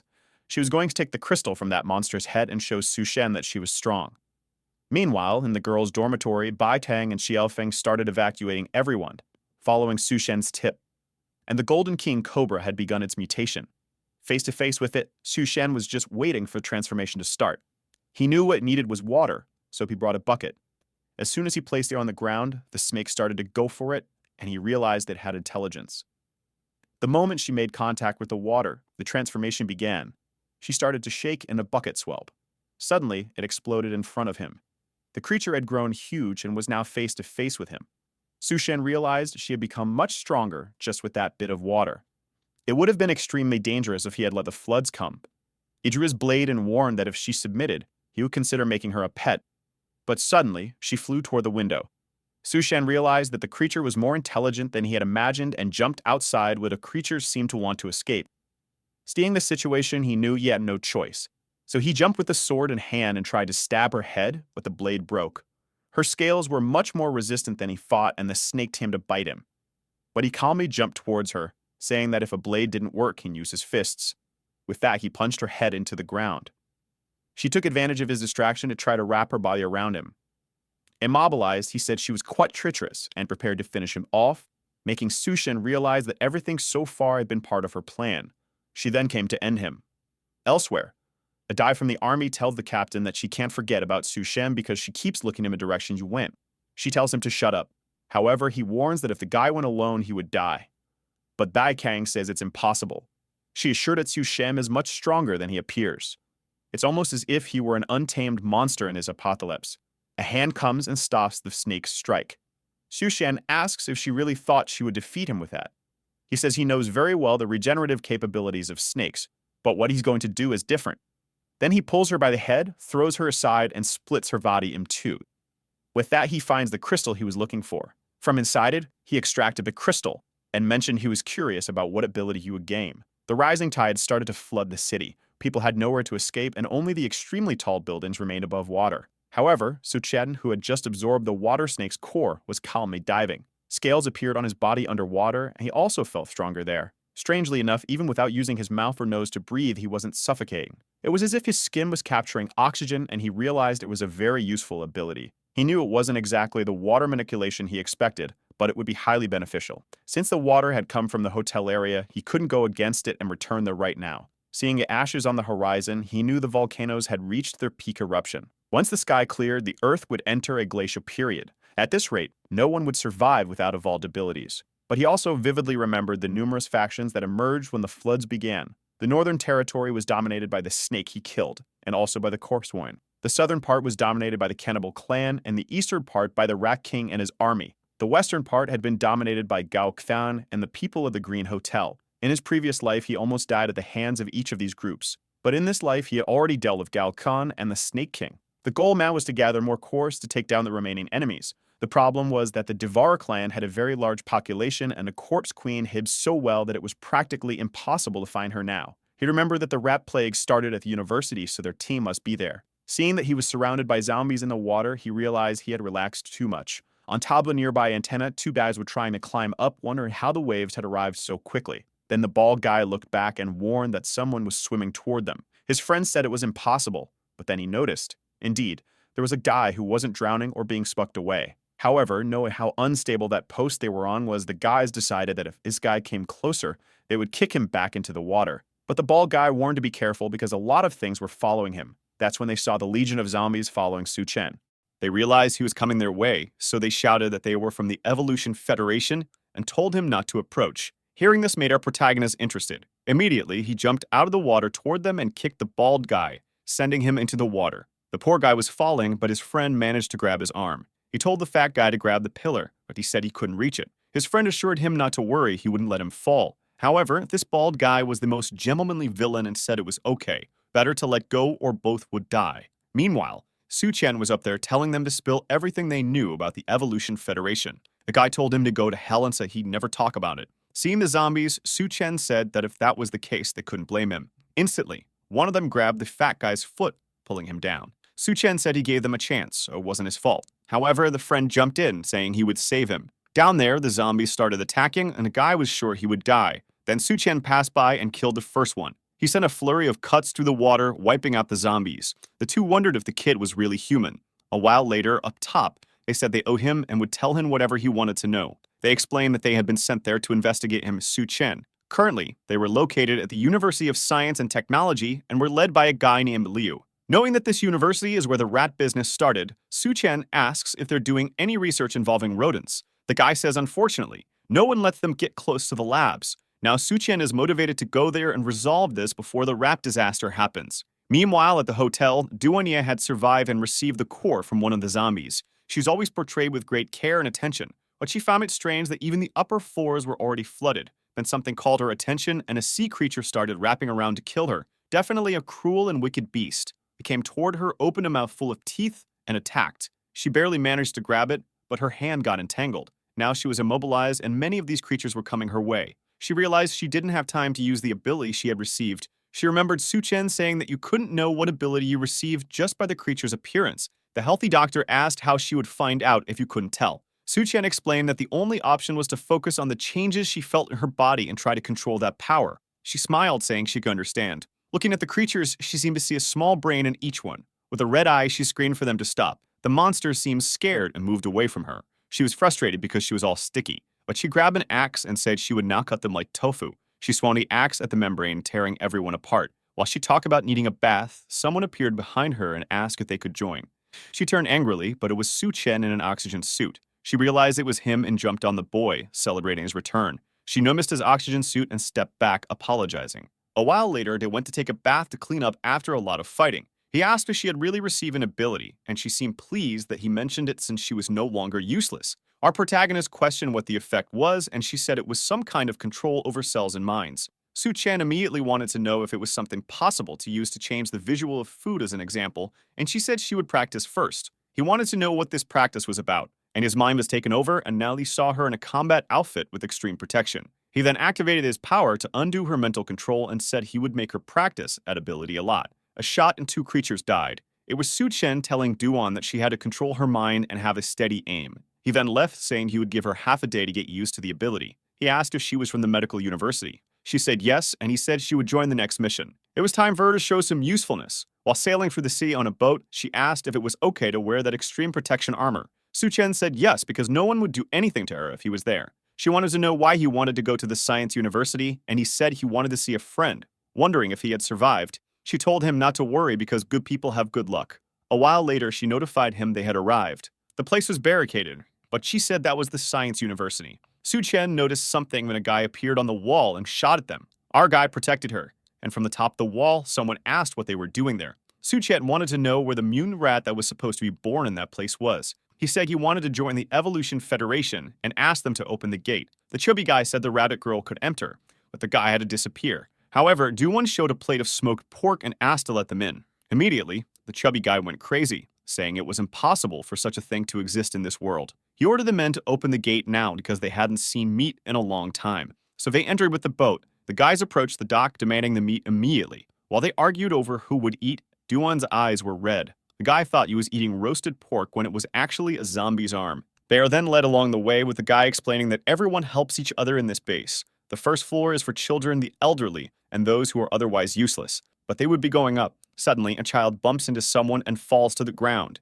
The guy scolds her, asking if she doesn't know how to walk. The child apologizes and Duwon picks her up, saying she looks starving. The girl says she hasn't eaten for many days and Duwon offers her a piece of bread. Even though she's hungry, the child asks if her bunny sister will go hungry if she takes it. Duwon is confused about this bunny sister business and Su-chen says that she won't go hungry. The child tells him to stop lying because everyone is hungry these days. Su-chen gets angry.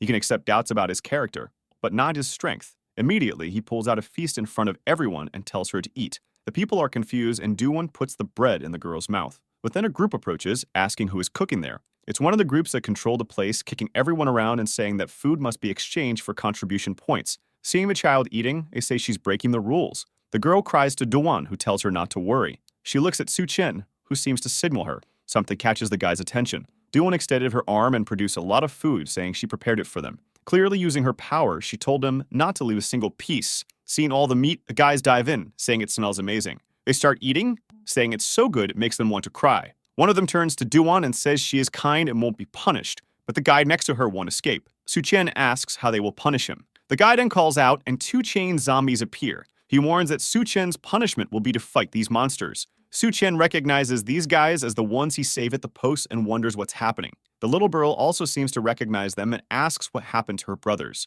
She orders them to release them, asking why they do this to people. While eating the meat, the guys say it's their fault for not completing the mission they were given. That's why they were kept just for some fun. But now that everyone knows each other, things have gotten even more interesting. He warns that if Suchen loses, they'll throw the child and the two guys into the sea to become food. Suchen starts to notice that the guys don't seem transformed but are under the influence of something. Then the guy orders them to attack. The chains are released and they attack Suchen, but he just extends his hand and hits the first one's neck. A slap to the other's face and both fall to the ground. The child calls for her brothers, but Duan assures her they are okay and there's no need to worry. The guy eating gets angry, saying it was a waste of 2 medicines. But since Suchen won, he will give him the chance to hand over all his supplies and he will pretend this never happened. Our guy wants to know what happens if he doesn't hand over anything. The guy angrily asks if he doesn't know the rules there. They have to follow everything Chief Liu says and hand over supplies or they can't stay there. Suchen realizes these guys create a point system to make people give up everything they have. He says that's fine, but the problem is the rest of his food was devoured by the guys.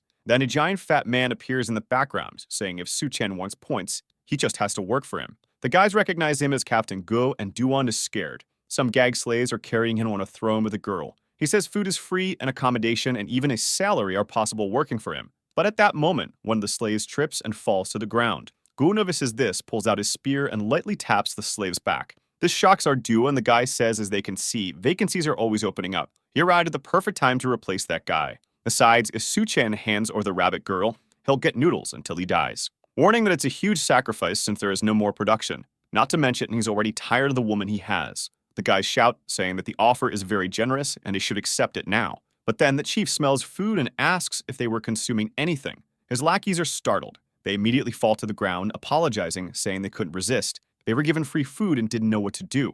However, the chief yells, saying the smell of that food is terrible. It seemed like they had eaten a bunch of garbage and orders them to move away. Suchen immediately notices that the chief wasn't affected by Duan's mental control. While the guys are confused, saying they didn't eat garbage, they start feeling strange and begin to spit blood, complaining about severe stomach pain. They run off, saying they need to use the bathroom. Seeing them flee, Gu wonders how such trash is working for him. On the other hand, Suchen doesn't know what ability the captain has, but he's not weak, considering he broke Duan's mental illusion over everyone. And the worst part is that killing this guy now will make it harder to find the meat and rats. Gu continues to ask what he thinks of the offer. Suchen replies that he's not very interested. The guy laughs, saying that's fine, but one day he'll come begging and calls another guy to carry him. With that, Captain Gu leaves. Duan apologizes, saying that unfortunately, her mental power wasn't enough. Suchen says it's okay. After all, it's strange that the guys didn't die after eating that food. Something's going on in that place. Then a guy comes and warns that he made the guards angry, so he won't be able to get out of there. The guy calls him by name and says it's better to go together. Suchen asks how he knows his name and why he is helping. The guy points to himself, saying he is Miao Puiyuan. They met the last time he visited his school. In another part, Captain Gu was warning not to let that guy and that woman escape. The guy asks if he's thinking of doing that. The boss licks his lips and says it's obvious. A woman as hot as her is hard to come by in the apocalypse. Actually, in any time, even without an apocalypse, but whatever. The next chapter switches to another building. While someone is receiving an IV, people discuss how the supply of medicine is limited. But for now, it's enough. Duania tells a little girl that for the moment, he's not in serious danger. The little girl thanks the bunny's sister. At this point, Suchen asks his friend if all the students are living there. He confirms and says that regardless of age, gender, or anything else, they all took refuge in the same place. He explains that someone named Brother Chin Yu is helping everyone, and this place is considered their team's territory. When Suchen asks what this team's territory business is about, someone appears behind him, saying their team is strong. Even if they clashed with the Ha tribe, they would win. A man then steps forward with a no-smoking badge on his chest and a mask on his face. He asks if Suchen is interested in joining their team. Suddenly, Mio Pio Yuan says to take a closer look at the friend he brought. That's when Taiyan Yu takes off his mask and recognizes Suchen. He hugs him, saying he can't believe Suchen is really alive. Suchen simply replies that it's been a long time since they've seen each other. The friend talks about how they should reunite as brothers and have a drink when something catches his attention nearby.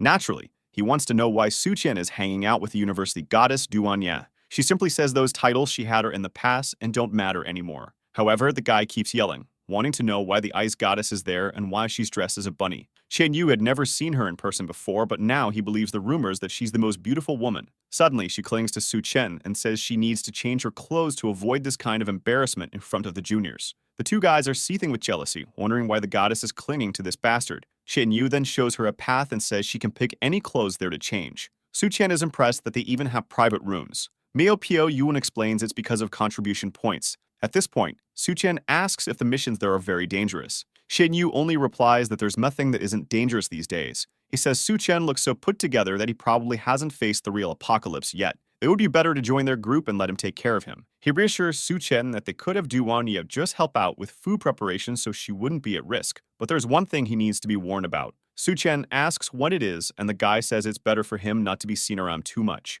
especially considering the girl is wearing a bunny outfit. He needs to understand that they're in the apocalypse, and it's madness. Su Chen simply replies not to worry because he'll protect her. His friend, however, punches him on the head and says he seriously doubts that. After all, back at the university, he was the one who had to chase off everyone who bothered Su Chen. He explained that the guard in this place isn't such a good person, and all the women he's been interested in so far haven't had a happy ending. Do you remember how we were talking about Duanya? Especially someone as beautiful as her. There's no way that let her escape that easily. Man, when she was just getting dressed in her peculiar way. Someone put a knife to her neck and told her not to move. Before Duanya could understand what was happening, a woman appeared beside her. The woman said the boss had sent her to help Duanya settle in. She warned that someone like her couldn't stay in that part of the base. Duanya replied there was plenty of space and she didn't need help from anyone. But the woman placed her hand on Duanya's abdomen and said the boss had called for her personally, so she had to go. Suddenly, Duanya activated her psychic power. The woman froze, confused, and let her go for a second. Duanya looked back, thinking that using mind control to force someone to move was extremely difficult and could only be done briefly. But that was enough for Su Chen to handle the rest.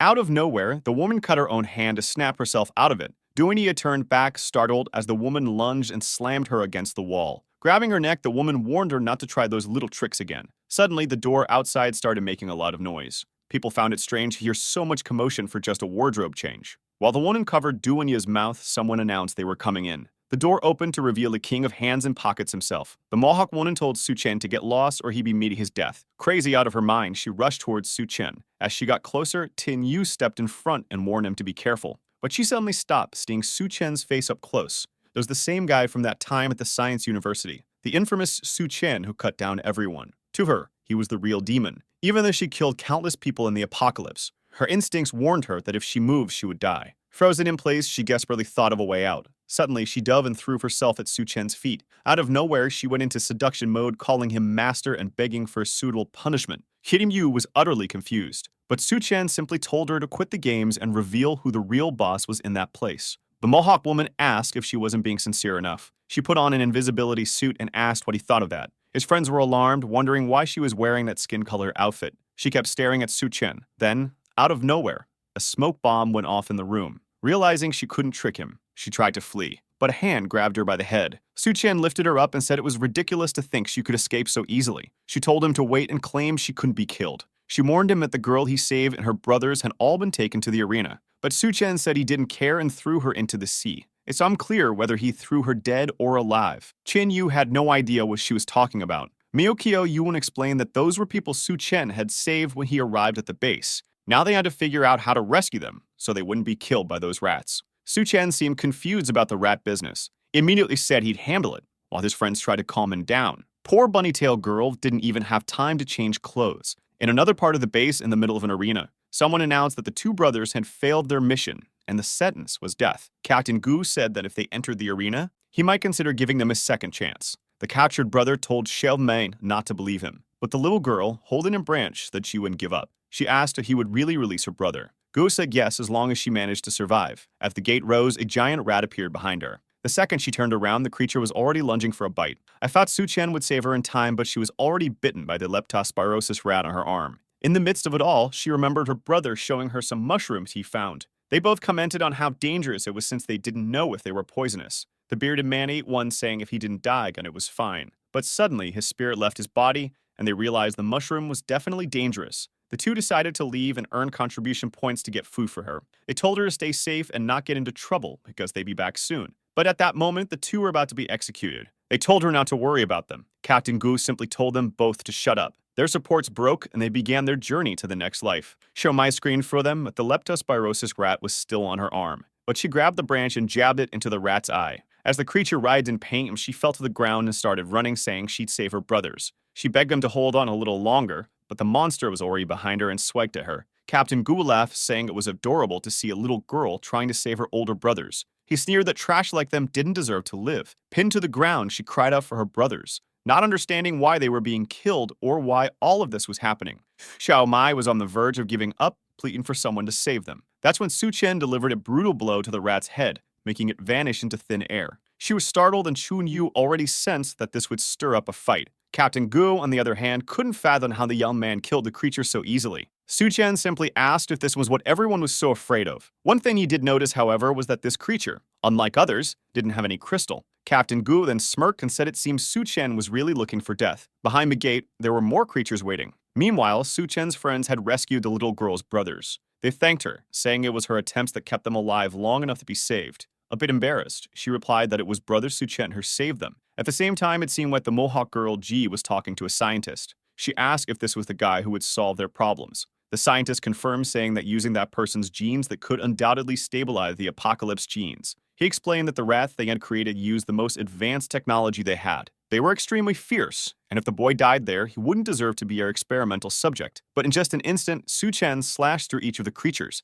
The bearded man and the brother couldn't believe how easily he killed them. Captain Gu began to realize the boy was far more complex than he had anticipated. Su Chen, however, remained puzzled about why these creatures didn't have any crystals. Suddenly, a cough came from the loudspeaker. Someone called for the attention of the entire base. It was the scientist who announced that the man in the middle of the arena was the perfect material they needed for their experiments. He ordered Captain Gu and Qian Yu to capture him. The big man smirked and said that now the boss had spoken, the boy's end had come. Finally, the scientist added that it didn't matter whether Su Chen was captured dead or alive. Miopio Yuan told Duan Ya that it would be best for them to escape because everyone was about to die. But she replied that she wouldn't leave as long as Su Chen was still there. Captain Gu then mentioned that he was certain Qian Yu was friends with Su Chen, but he reminded Qian Yu that they were only surviving the apocalypse because of the boss, so he advised him to choose the right side. Su Chen looked at Qian Yu and asked what the big guy was talking about. Qian Yu explained that the scientist speaking was Liu Hyun. Since the beginning of the apocalypse, he had created a drug that made people stronger. That's how he managed to take control of the entire university. The problem was that the drug essentially traded health and lifespan for strength. As soon as they stopped taking it, they became weaker than regular people.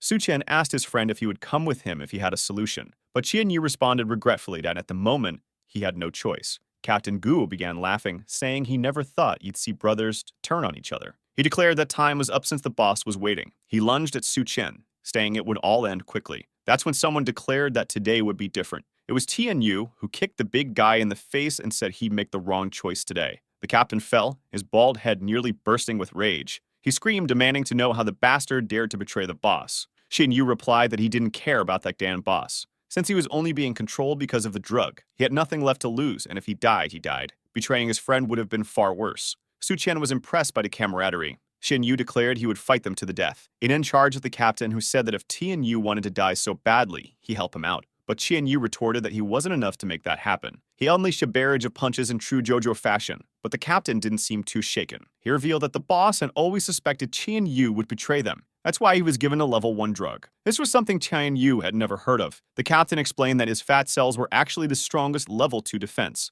No one could hurt him. He lunged forward, landing a crushing blow, but Qian Yu managed to block it. Though it was close, the young man narrowly avoided being crushed. As he was pushed toward the ground, the captain laughed maniacally. He pressed something on his weapon's handle, electricity surged through it. He might consider giving him a second chance. The captured brother told Xiaomei not to believe him, but the little girl, holding a branch, said she wouldn't give up. She asked if he would really release her brother. Go said yes as long as she managed to survive. As the gate rose, a giant rat appeared behind her. The second she turned around, the creature was already lunging for a bite. I thought Su Chen would save her in time, but she was already bitten by the leptospirosis rat on her arm. In the midst of it all, she remembered her brother showing her some mushrooms he found. They both commented on how dangerous it was since they didn't know if they were poisonous. The bearded man ate one, saying if he didn't die and it was fine. But suddenly, his spirit left his body, and they realized the mushroom was definitely dangerous. The two decided to leave and earn contribution points to get food for her. They told her to stay safe and not get into trouble because they'd be back soon. But at that moment, the two were about to be executed. They told her not to worry about them. Captain Gu quickly told them both to shut up. Their supports broke and they began their journey to the next life. Show my screen for them, but the leptospirosis rat was still on her arm. But she grabbed the branch and jabbed it into the rat's eye. As the creature writhed in pain and she fell to the ground and started running, saying she'd save her brothers. She begged them to hold on a little longer, but the monster was already behind her and swed to her. Captain Gu laughed, saying it was adorable to see a little girl trying to save her older brothers. He sneered that trash like them didn't deserve to live. Pinned to the ground, she cried out for her brothers, not understanding why they were being killed or why all of this was happening. Xiao Mai was on the verge of giving up, pleading for someone to save them. That's when Su Chen delivered a brutal blow to the rat's head, making it vanish into thin air. She was startled, and Chun Yu already sensed that this would stir up a fight. Captain Guo, on the other hand, couldn't fathom how the young man killed the creature so easily. Su Chen simply asked if this was what everyone was so afraid of. One thing he did notice, however, was that this creature, unlike others, didn't have any crystal. Captain Blue then smirked and said it seemed Su Chen was really looking for death. Behind the gate, there were more creatures waiting. Meanwhile, Su Chen's friends had rescued the little girl's brothers. They thanked her, saying it was her attempts that kept them alive long enough to be saved. A bit embarrassed, she replied that it was Brother Su Chen who saved them. At the same time, it seemed that the Mohawk girl Ji was talking to a scientist. She asked if this was the guy who would solve their problems. The scientist confirmed, saying that using that person's genes, they could undoubtedly stabilize the apocalypse genes. He explained that the rat thing had created used the most advanced technology they had. They were extremely fierce, and if the boy died there, he wouldn't deserve to be our experimental subject. But in just an instant, Su Chen slashed through each of the creatures. The bearded man and the brother couldn't believe how easily he killed them. Captain Drew began to realize the boy was far more complex than he had anticipated. Su Chen, however, remained puzzled about why these creatures didn't have any crystals. Suddenly, a cough came from the loudspeaker. Someone called for the attention of the entire base. It was the scientist who announced that the man in the middle of the arena was the perfect material they needed for their experiments. He ordered Captain Gu and Qian Yu to capture him. The big man smirked and said that now the boss had spoken, the boy's end had come. Finally, the scientist added that it didn't matter whether Su Chen was captured dead or alive. Miao Pio Yuwen told Du Ornya that it would be best for them to escape because everyone was about to die.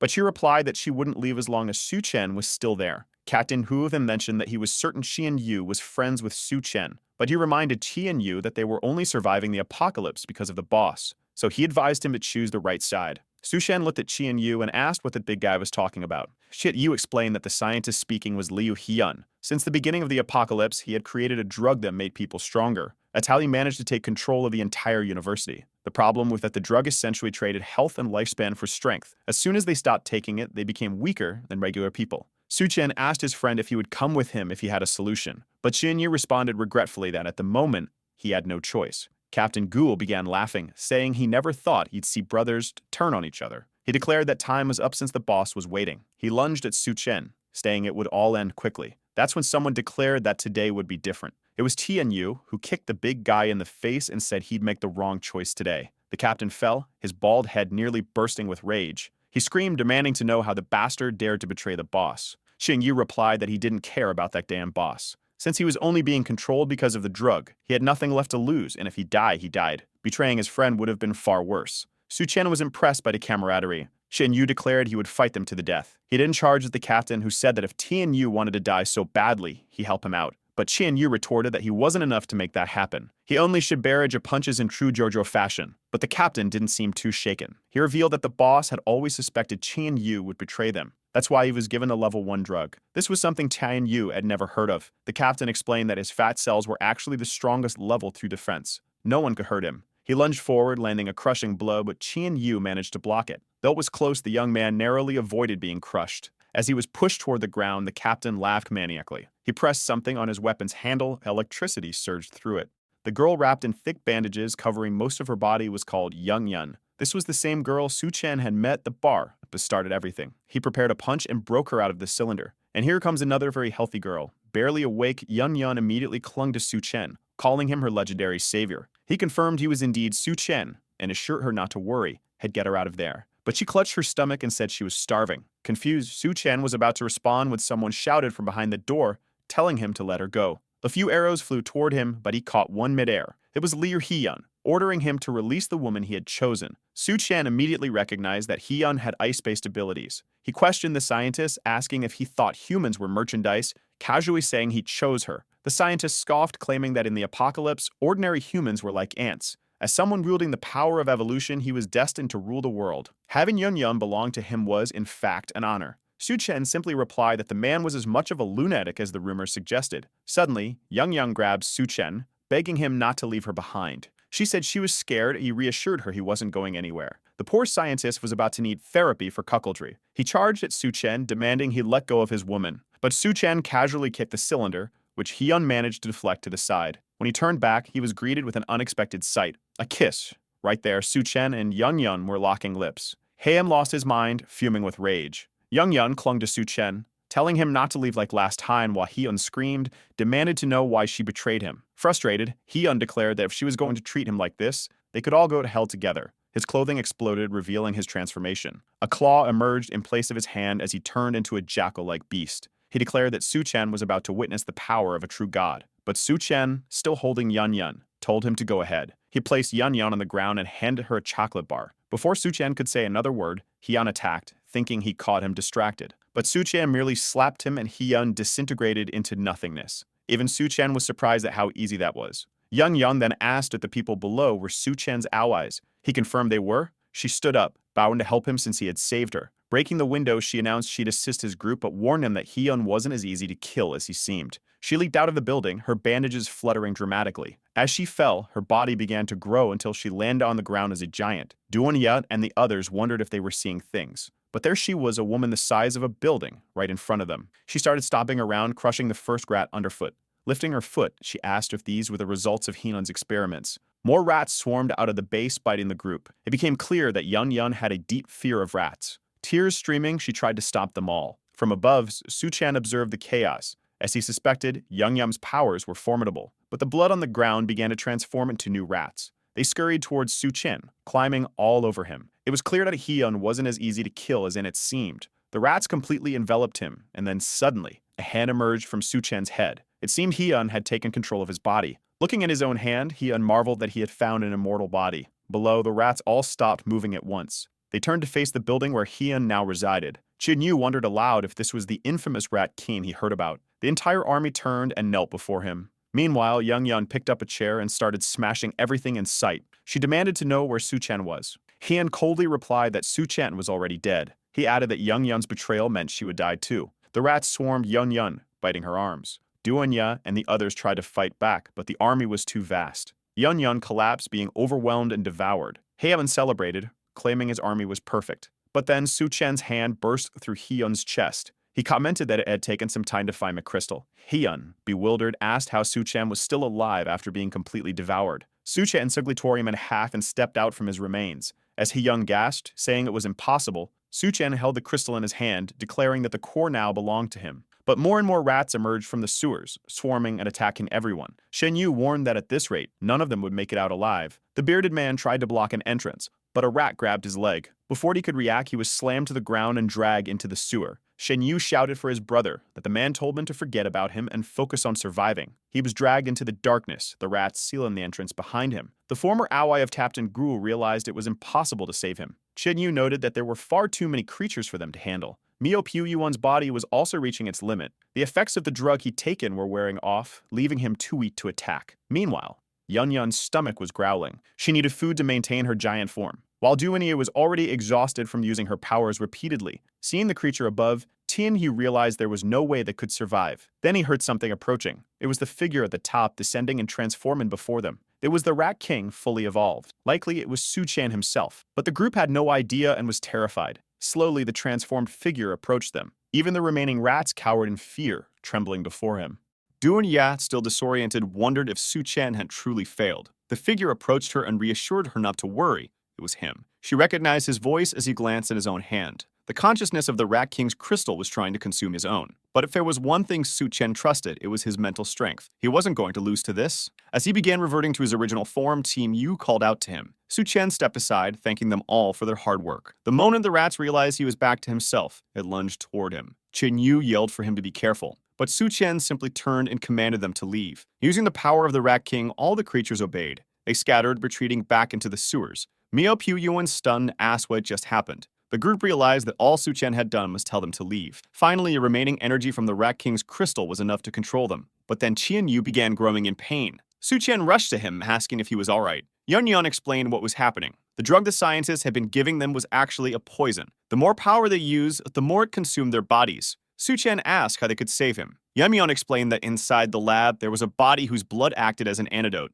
Without hesitation, Su-Chen headed to the lab. Standing before the door, he felt an intense pressure. As he opened it, it felt as though he were stepping into a black hole. Something strange brushed against his foot, and he questioned the sensation. It felt as though he had passed through a portal made of mental energy. He stopped abruptly, knowing there should have been a corpse there, but instead, something else was waiting. A planetary scientist greeted him, saying he had finally arrived. She turned and called for her classmate Liu. Confused, Su-Chen looked to the side and saw his reflection displaying a different image. It was as if he were trapped inside an illusion. He had no idea why this was happening. Whatever it was, he needed to wake up quickly. The girl turned back to him, inviting him to sit. Su-Chen began wondering if he was inside Liu Hyun's memories. Suddenly, he opened her coat, and he asked what she was doing. She explained that the lab was very stuffy, and she needed some air. He asked how the progress was going. She responded by asking if he knew anything about Saculina, a parasitic organism typically found in crabs. She explained that it was one of the most fascinating parasites because rather than killing its host, it lived symbiotically with it and even protected it. She massaged his shoulders, marveling at the concept. Placing a hand on his abdomen, she remarked that she never imagined her classmate Liu was so smart and had such a good physique. He smirked, asking if she really thought so. But as the scene shifted, it became clear she wasn't in the lab for experiments. She admitted she was more interested in theoretical lessons. The anatomical research began, but she suddenly commented on the strange state of the moon. The sun had become unexpectedly hot. They closed the curtains, and sometime later, they were on the floor, wondering when it would all end. Supplies were running low, and she lamented that at this rate, they wouldn't last long. Time passed, and Liu Hyun had transformed, furious with her for stealing his supplies. She apologized, saying she had been so hungry she couldn't resist. But he picked up a knife, claiming that the nutrients probably hadn't been digested yet. What followed was chaos in the lab. After extracting what little food remained, he fed her to the rats. As he continued experimenting, he noticed they were becoming more aggressive. Interestingly, a substance derived from her blood neutralized the rats' rage. But the most shocking part was that she was still alive, continuously mutating. She was the perfect subject for his research. After some time, you believe he had found what he named the apocalypse gene. The girl, now reduced to little more than hair and a spine, was still alive. He smiled, claiming they were only getting started. Since she wouldn't die no matter what, she smirked back, asking if he'd have found the core he had been searching for. With the core in hand, she urged him to consume it without hesitation. But he destroyed it, declaring it to be nothing more than rotten flesh. The scientist questioned how he realized it wasn't the real core. Su-Chen responded that if it had been the true core, she would already be dead. Back in the present, she remarked how impressive it was that he had broken through her illusion. Calm anger, she exclaimed that she had finally gotten so close. Su-Chen placed his hand on her head, saying he was going to find the core in her brain. She screamed, begging him to stop, saying she was just a poor woman hurt by others. She offered to give him her power if that's what he wanted. But Su-Chen replied that he knew consuming her flesh would cause his consciousness to be stolen. He pressed his hand down despite her pleas, and an explosion occurred. Her body began to disintegrate, leaving behind a crystal that Su-Chen was sure was the real core this time. However, he wondered how he would obtain her blood now that she had dissolved. Given the amount of research they had conducted, he was certain there had to be some stored elsewhere in the lab. As she faded away, she still smiled. The virus had created connections within its host, taking control of the body and all behavior. In the end, it turned the person into a complete slave. The scene shifted back to the city. The floodwaters were finally receding. People were urged to keep moving and not stop. Duanye had changed her clothes, though danger was still ever present. Yun, still wrapped in her bandages, asked Duanye what Su-Chen planned to do with all the scientists. Duanye explained that the base was overrun with rat men and no longer livable. Since medical students were crucial in the apocalypse, Su-Chen planned to move them to a safe zone. When Yun said she wanted to meet Su-Chen, Duanye grabbed her arm, refusing to allow it, warning that as long as she was with them, she better obey. A flashback revealed a brief memory of Duanye with Su-Chen. There wasn't much need for explanation, just him pinching her cheek and giving her a kiss. Duanye described it as a stormy night, a euphemism, no doubt. Angrily, she wondered if all this aggression came from the excessive crystals Su-Chen had consumed. Su-Chen understood that bacteria, plants, and other life forms had undergone mutations due to the flood. This was why medical professionals were among the most valuable resources at the moment. It was time for him to establish a safe zone to secure future strength. Additionally, they could begin producing a recovery serum thanks to Yun's research. He had, of course, stored all the lab materials in his subspace. The Rat King's crystal not only boosted his berserker strength, but also his physical power. It had even granted him ice abilities. Though he could only produce small crystals for now, he was confident this would evolve over time. Chen Yu suddenly asked about a strange noise nearby. One of Su-Chen's new abilities, mental perception, allowed him to detect heat signatures within 30 meters, just as monsters located humans. Miao Piu Yuan pointed upward, telling everyone to look. A woman was suspended by her arms in the middle of the street. Everyone wondered who could have done such a thing. One of the girls recognized her as Hu, a former roommate. She begged for someone to save her. A man stepped forward, saying he'd get her down. But Su Chen warned him not to meddle in others' affairs. The girl protested, asking why he was so cold as to let her die. She questioned whether he was even human. She declared that none of them were real men, and she would stay and save Hai herself. The two moved closer, ordering the ropes to be cut. Another man approached to untie the ropes, reassuring her they'd get her down. But suddenly, a spear struck one man through the chest and another through the back. They were shocked as figures leaped from nearby buildings. It became clear they had walked into a trap. Transformed men surrounded them. One of the men licking the girl's face remarked that such a beautiful face would help lure more people. He grabbed her thigh, saying he'd have some fun before stringing her up. His friend protested, but a blade had already struck him. The monster said that prey must accept their fate of being consumed. As the girl screamed, the man declared the hunt a success. From a distance, Su Chen's group heard her cries. They asked if it was the girl they'd seen earlier. Su Chen confirmed it, warning that no one was safe here. At that moment, they were surrounded by devourers. The group looked around, trying to locate them. But Su Chen said it was the perfect opportunity to test his latest ability. With his corpse control ability, he summoned the bodies of the unconscious dead. Zombies began to rise behind the transformed men. But for those who still retained their minds, it was easy to tear the zombies apart and hurl them away. Su Chen noticed the group trying to escape. The attackers leaped from the building, saying they wouldn't let them get away. But Su Chen stayed behind, declaring that the ones who had escaped were his group. One of the attackers, confused, commented that it seemed someone was eager to die. Su Chen simply replied that it was a shame devourers didn't have crystal cores. At that moment, the zombies surrounding the attackers closed in on them again. A short time later, at the Reshing safe zone, Su Chen's group arrived and someone shouted, questioning who dared to invade Reshing. It was Du Wanyad and Yun, nearly exploding with frustration, declaring they had come from the University of Science and Technology. Suddenly, a man wielding an axe leaped down in front of them. He glared at the women, warning that no trash was allowed in this place and they should leave. Duania activated her power, demanding to know who gave him the authority to deny her entry. The man seemed affected but struck his own head, smirking that she had a few tricks. He lunged at her, calling her useless garbage. Xiaofeng intervened, raising his hand to stop him. He addressed Captain Su, saying these people were only seeking refuge and there was no need to attack them. The man argued that ordinary people couldn't survive the devourer-infested areas, so they must be infiltrators.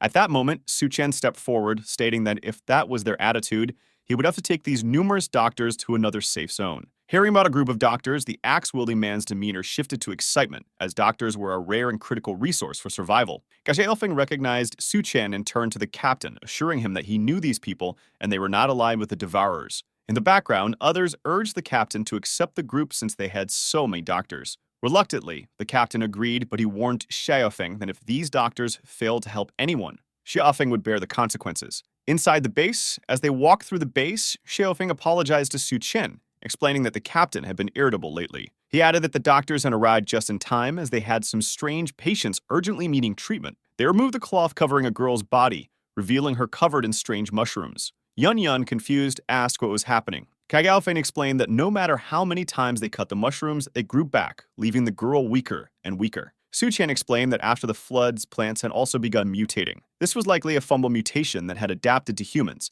Duanier remarked that the girl was being used as a nutrient source. Yun volunteered to inform the others so they could start developing a treatment. Su Chen realized this was only the beginning of plant evolution. Soon, plants would reach the point of actively attacking humans. At that moment, devourer tribes would seize the opportunity to use people as a form of livestock. This was why Su Chen needed to establish a secure zone and prepare before it was too late. Chaos on the base. In the middle of the base, a man driving a car recklessly mowed people down. Bystanders warned others to stay out of the young lord's way. He fired his gun wildly, shouting for the peasants to move aside. Su Chen, witnessing the scene, questioned why no one was stopping him. Xiaofeng explained that the base's main teams had disbanded. Su Chen asked if it was due to the influx of chaotic refugees. Xiaofeng confirmed, adding that the young lord was the son of the city leader and had been doing as he pleased since the beginning. No one could expel him, which was why the base struggled to function. The young lord spotted the newcomers and, delighted, maneuvered his car toward them. He stopped in front of Yun, inviting her to join him for food and fun. Yun stood up, claiming she was starving and needed him to carry her.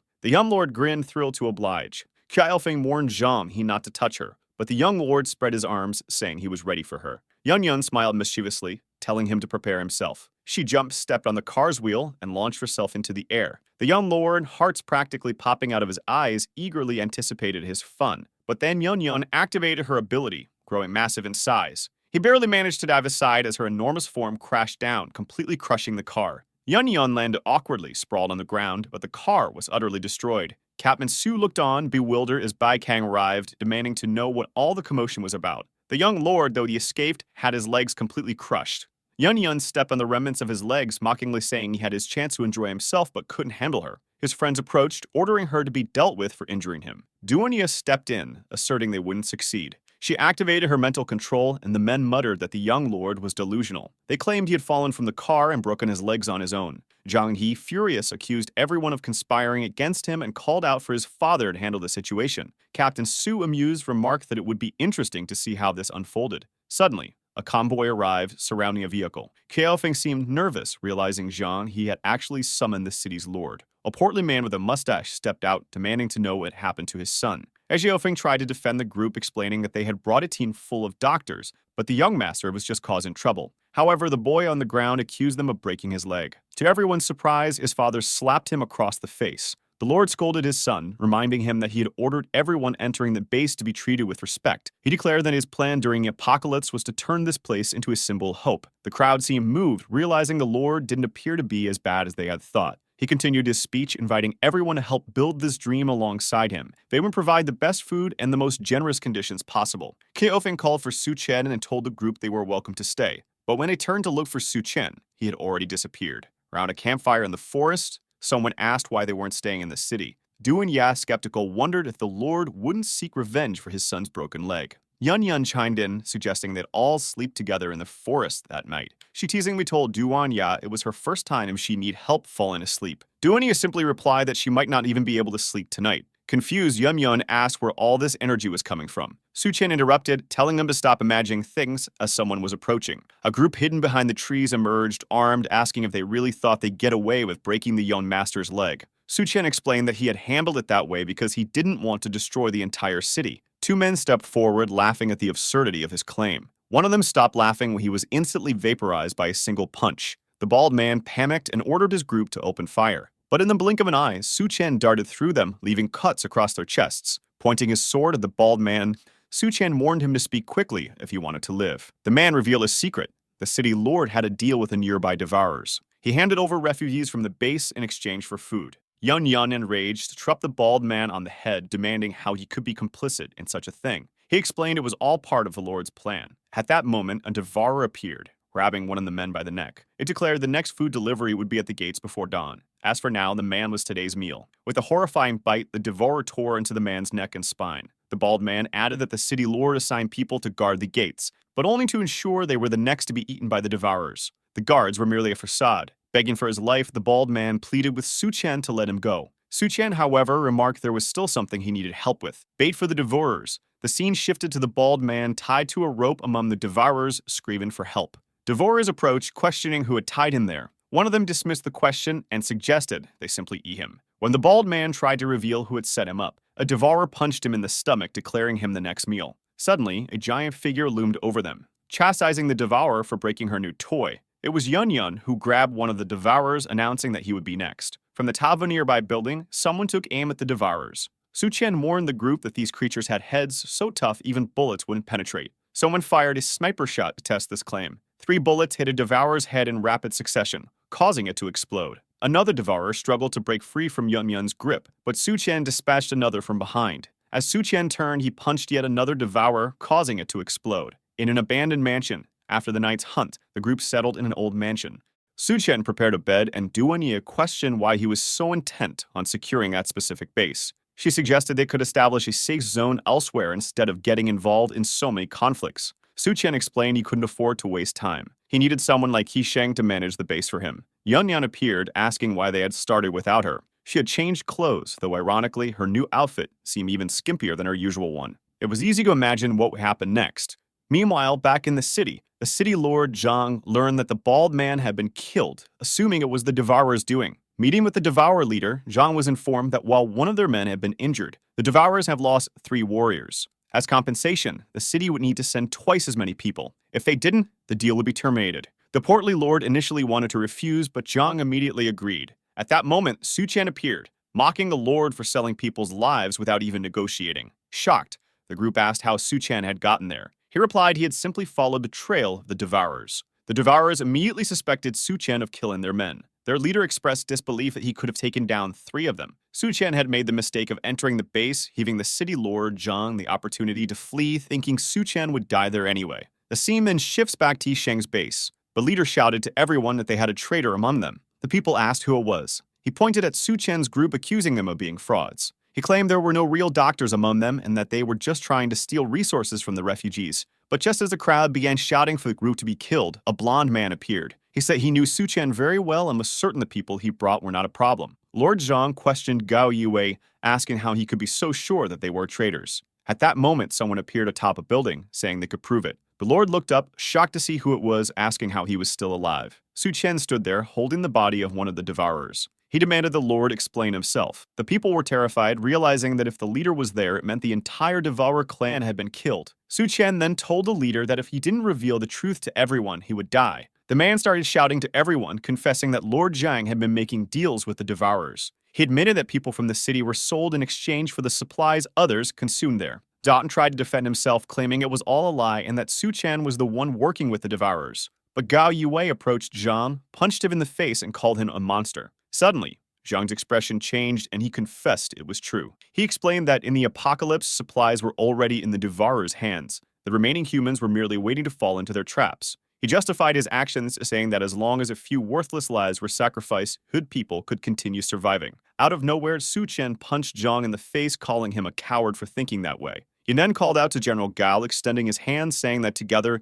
they could build a base that truly belonged to humanity. In his past life, after traveling to many places, Su Chen had finally found a base like that. It was like a paradise where there were no class divisions and no one went hungry. It was all thanks to its creator, Gao Yue. However, at this moment, Gao had yet to take control of the place or decide to build his own base. That was why things were still in such a state. All Su Chen had done was speed up the process. Bai Kang commented that building a base was an extremely difficult task. Someone nearby added that if they truly wanted to do things their own way, they couldn't live under someone else's roof. Zhang stood up and asked if they really thought they were a band of heroes, saviors with lofty dreams. He warned that outside the city, beasts dominated everything. This city was the only place that guaranteed basic food and at least a minimum level of safety. His son suggested letting them leave, confident they'd come crawling back after suffering enough. Some members of the group hesitated, saying they didn't want to leave because it was too dangerous outside. Zhang turned to those people, saying that anyone who wanted to follow Su Chen's group could leave as he was feeling generous. Sitting atop the Devourer leader's body, Su Chen remarked that food was never the issue.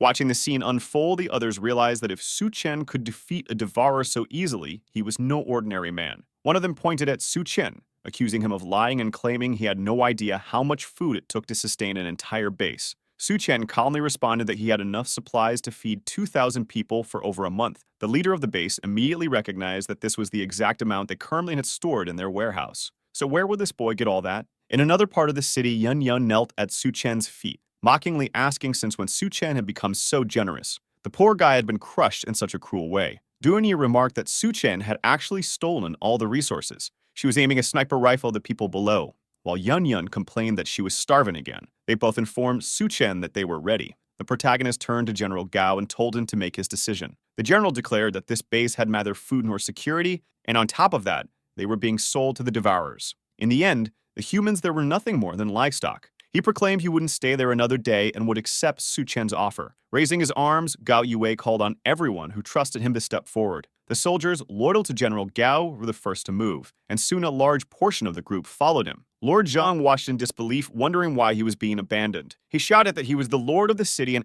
everyone should remain loyal to him until the end. But the army was already standing behind Gao, ready to leave. Zhang lost his composure, screaming that no one was leaving without his permission. The soldiers all raised their weapons at him. Then Zhang's son, still seated in his chair, began firing, blaming Su Chen for his condition. Su Chen dodged a bullet that grazed his cheek and commented that the boy clearly wanted to die. He charged at Zhang's son, grabbing him by the neck. He turned to Lord Zhang and demanded he order everyone to lower their weapons, or his son would die right there. After a moment of hesitation, Zhang told everyone to stop aiming at Su Chen. Su Chen turned to Gao, instructing him to lead the people away, saying he would handle the rest. Hearing this, Zhang turned to Su Chen and said that once the refugees were gone, he should release his son and everyone would leave alive. However, on a rooftop, the sniper had taken aim. Su Chen relayed the sniper's location to Duanyi. Her sharp aim took care of him in one shot. As soon as Zhang heard the gunshot, he realized his plan had failed. Suchan grabbed Zhang's son and tossed him back, stating he would fulfill his part of the deal. But Suchan asked one final question. What does human flesh taste like? Zhang, confused, pulled his son closer to check what had happened.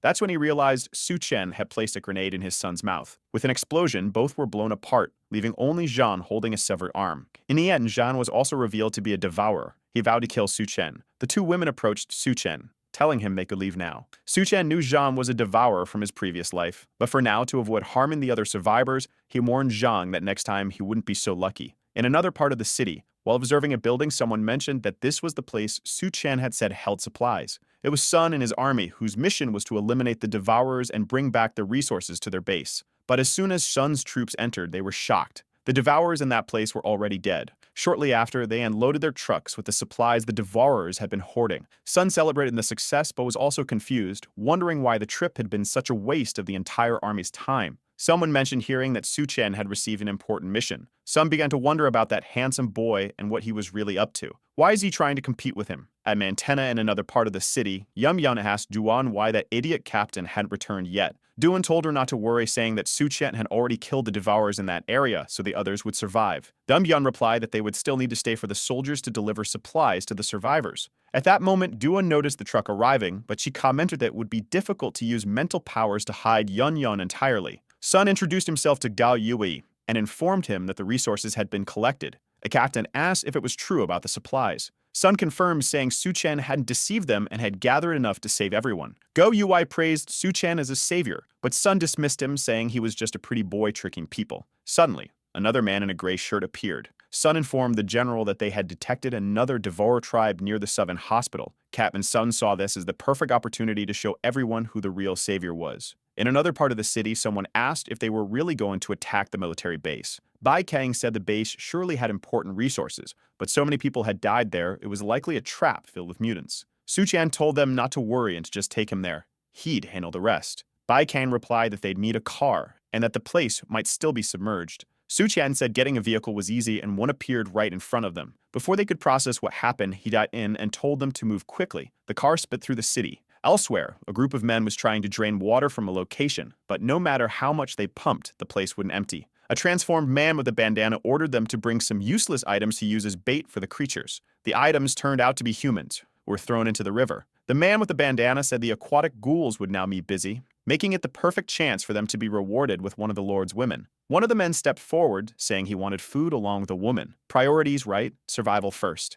This submerged base was where Suchan and his group were heading. Chao Feng mentioned that the army likely already knew about the ammunition and weaponry stored there. Bai Kang told Suchan to follow her, as she knew an easier underwater path to the base. They began swimming toward the depths of the base, but something caught Bai Kang's attention. Looking to the side, she saw a multitude of eyes watching her. Startled, she tried to cover her mouth but ran out in the air. Suchan grabbed her arm and told her not to be afraid. He pulled her close and shared some oxygen with her. But when he looked around, the ghouls were already approaching. Suchan pulled her closer, and she instinctively clung to him. However, when she glanced behind him, she was confused about what was happening. Seeing Suchan's eyes, she wondered if it was some kind of power he had. Holding her by the waist, he told the creatures to prepare for the hunt. Strangely, some of the creatures started breaking free from the illusion and attacked him. He easily blocked the attacks and told the others to head straight into the base. Taking the opportunity to swim forward and managed to emerge from the water. Both were shaken, wondering how a human could control the ghouls. Suchan emerged from the water holding a white core in his hand. He commented that the chances of finding anything worthwhile there were very low. Bai Kang, however, seemed impressed, saying something like that was extremely rare. Chao Feng knew that the white core didn't grant abilities but could significantly strengthen a person. Nearby, what looked like a golden tabby cat suddenly jumped, snatched the core from Suchan's hand, and darted off through the group. Bai Kang remarked that the base used to employ cats to control rats, and it seemed this one had survived but ended up trapped here. Still, it was remarkable that the cat had actually stolen something from Suchan's hand. With a sinister look on his face, Suchan offered the cat a fish snack, asking if they could trade. But the quick little feline snatched the food and bolted to the end of the tunnel. Now visibly annoyed at being robbed by a cat twice, Suchan muttered that nothing surviving the apocalypse could be normal. A little later, they found the generator and managed to turn on some of the lights. Suchan explained that before the floods, some survivors had managed to flee the base, but he was certain they hadn't had time to remove all the resources. When they reached the warehouse, they found an arsenal sufficient to arm about 500 people. Xiaofei noted that if they found a tank, they could equip up to 1,000. The little cat was lounging nearby while the group discussed the biggest problem, how to transport everything. Bai Kan pointed out that the people on the other side of the river would arrive soon, so they wouldn't have time to take it all. Suqian scanned the entire area but seemed tense. Just then, Xiaofeng announced that he had found a tank, but he was being followed by a deformed monster. The group froze as the creature, with what looked like a bazooka mounted on its head, fired a shot but narrowly missed the tank. Xiaofeng warned that if an explosion happened in a warehouse like this, everything would be lost. Realizing there was no time to explain, Suqian activated his subspace ability. The entire warehouse began disappearing. Bai Kang immediately recognized this as Suqian's ability. The little cat perched nearby might have been sucked in as well. It was hard to tell. Within seconds, the warehouse was completely empty. Xiao Feng jokingly asked if Suqian could store the monster too. Suqian explained that living things couldn't be stored in subspace. Bai Kang suggested distracting the monster so Suqian and Xiao Fen could escape, but Suqian pulled her back despite her insistence. She argued that since he had the warehouse ability, it was more important for him to survive. The creature prepared another shot as Suqian leaped and dodged. Still confident, Bai Kang continued to insist, but Suqian told her to stop interfering and joined Xiao Fen, assuring her he would kill the beast. Reluctantly, she ran off, warning him not to die. The monster and Suqian were now face to face. Even in his past life, Suqian couldn't recall seeing anything like it. But to him, it was irrelevant. He was only here for the core. Outside the base, the rest of the group was looking back, hearing strange noises. One of the men told the leader that something was clearly happening inside. The water level was rapidly dropping, likely because the explosion had created breach. The leader realized someone had entered the base before them. As he began giving orders, the group became distracted, mentioning their craving for rabbit meat. A peculiar little creature not the least bit friendly was lurking behind the bushes, and they were eager to catch it. But it would have been wiser to run. The leader remarked that the rabbit seemed to be smiling strangely. Suddenly, the creature began cackling. The group froze in shock as a shadow fell over them. The leader was startled, and the next scene showed him grinning just like the rabbit. Meanwhile, at the lower part of the base, Suqian landed a punch on the monster's arm. The creature aimed to fire again, but Suqian dodged. He began to realize that, as expected, a boss of this level had skin as tough as steel. Even Suqian's hand turned red from the impact of his punch. The beast was incredibly resilient. The creature attempted to crush him with its palm, but Suqian narrowly escaped. He noticed that the vines attacking him were brain parasites. The problem arose when, during the next attack, the creature caught him. The vines dragged him in front of the cannon, which prepared to fire. With no choice, Suqian dove into his subspace, realizing this fight would be far more difficult than he had anticipated. Once inside, he was greeted by the little cat. Noticing the creature's golden aura, Suqian warned it to stay back or it might be killed. The cat appeared to try communicating something.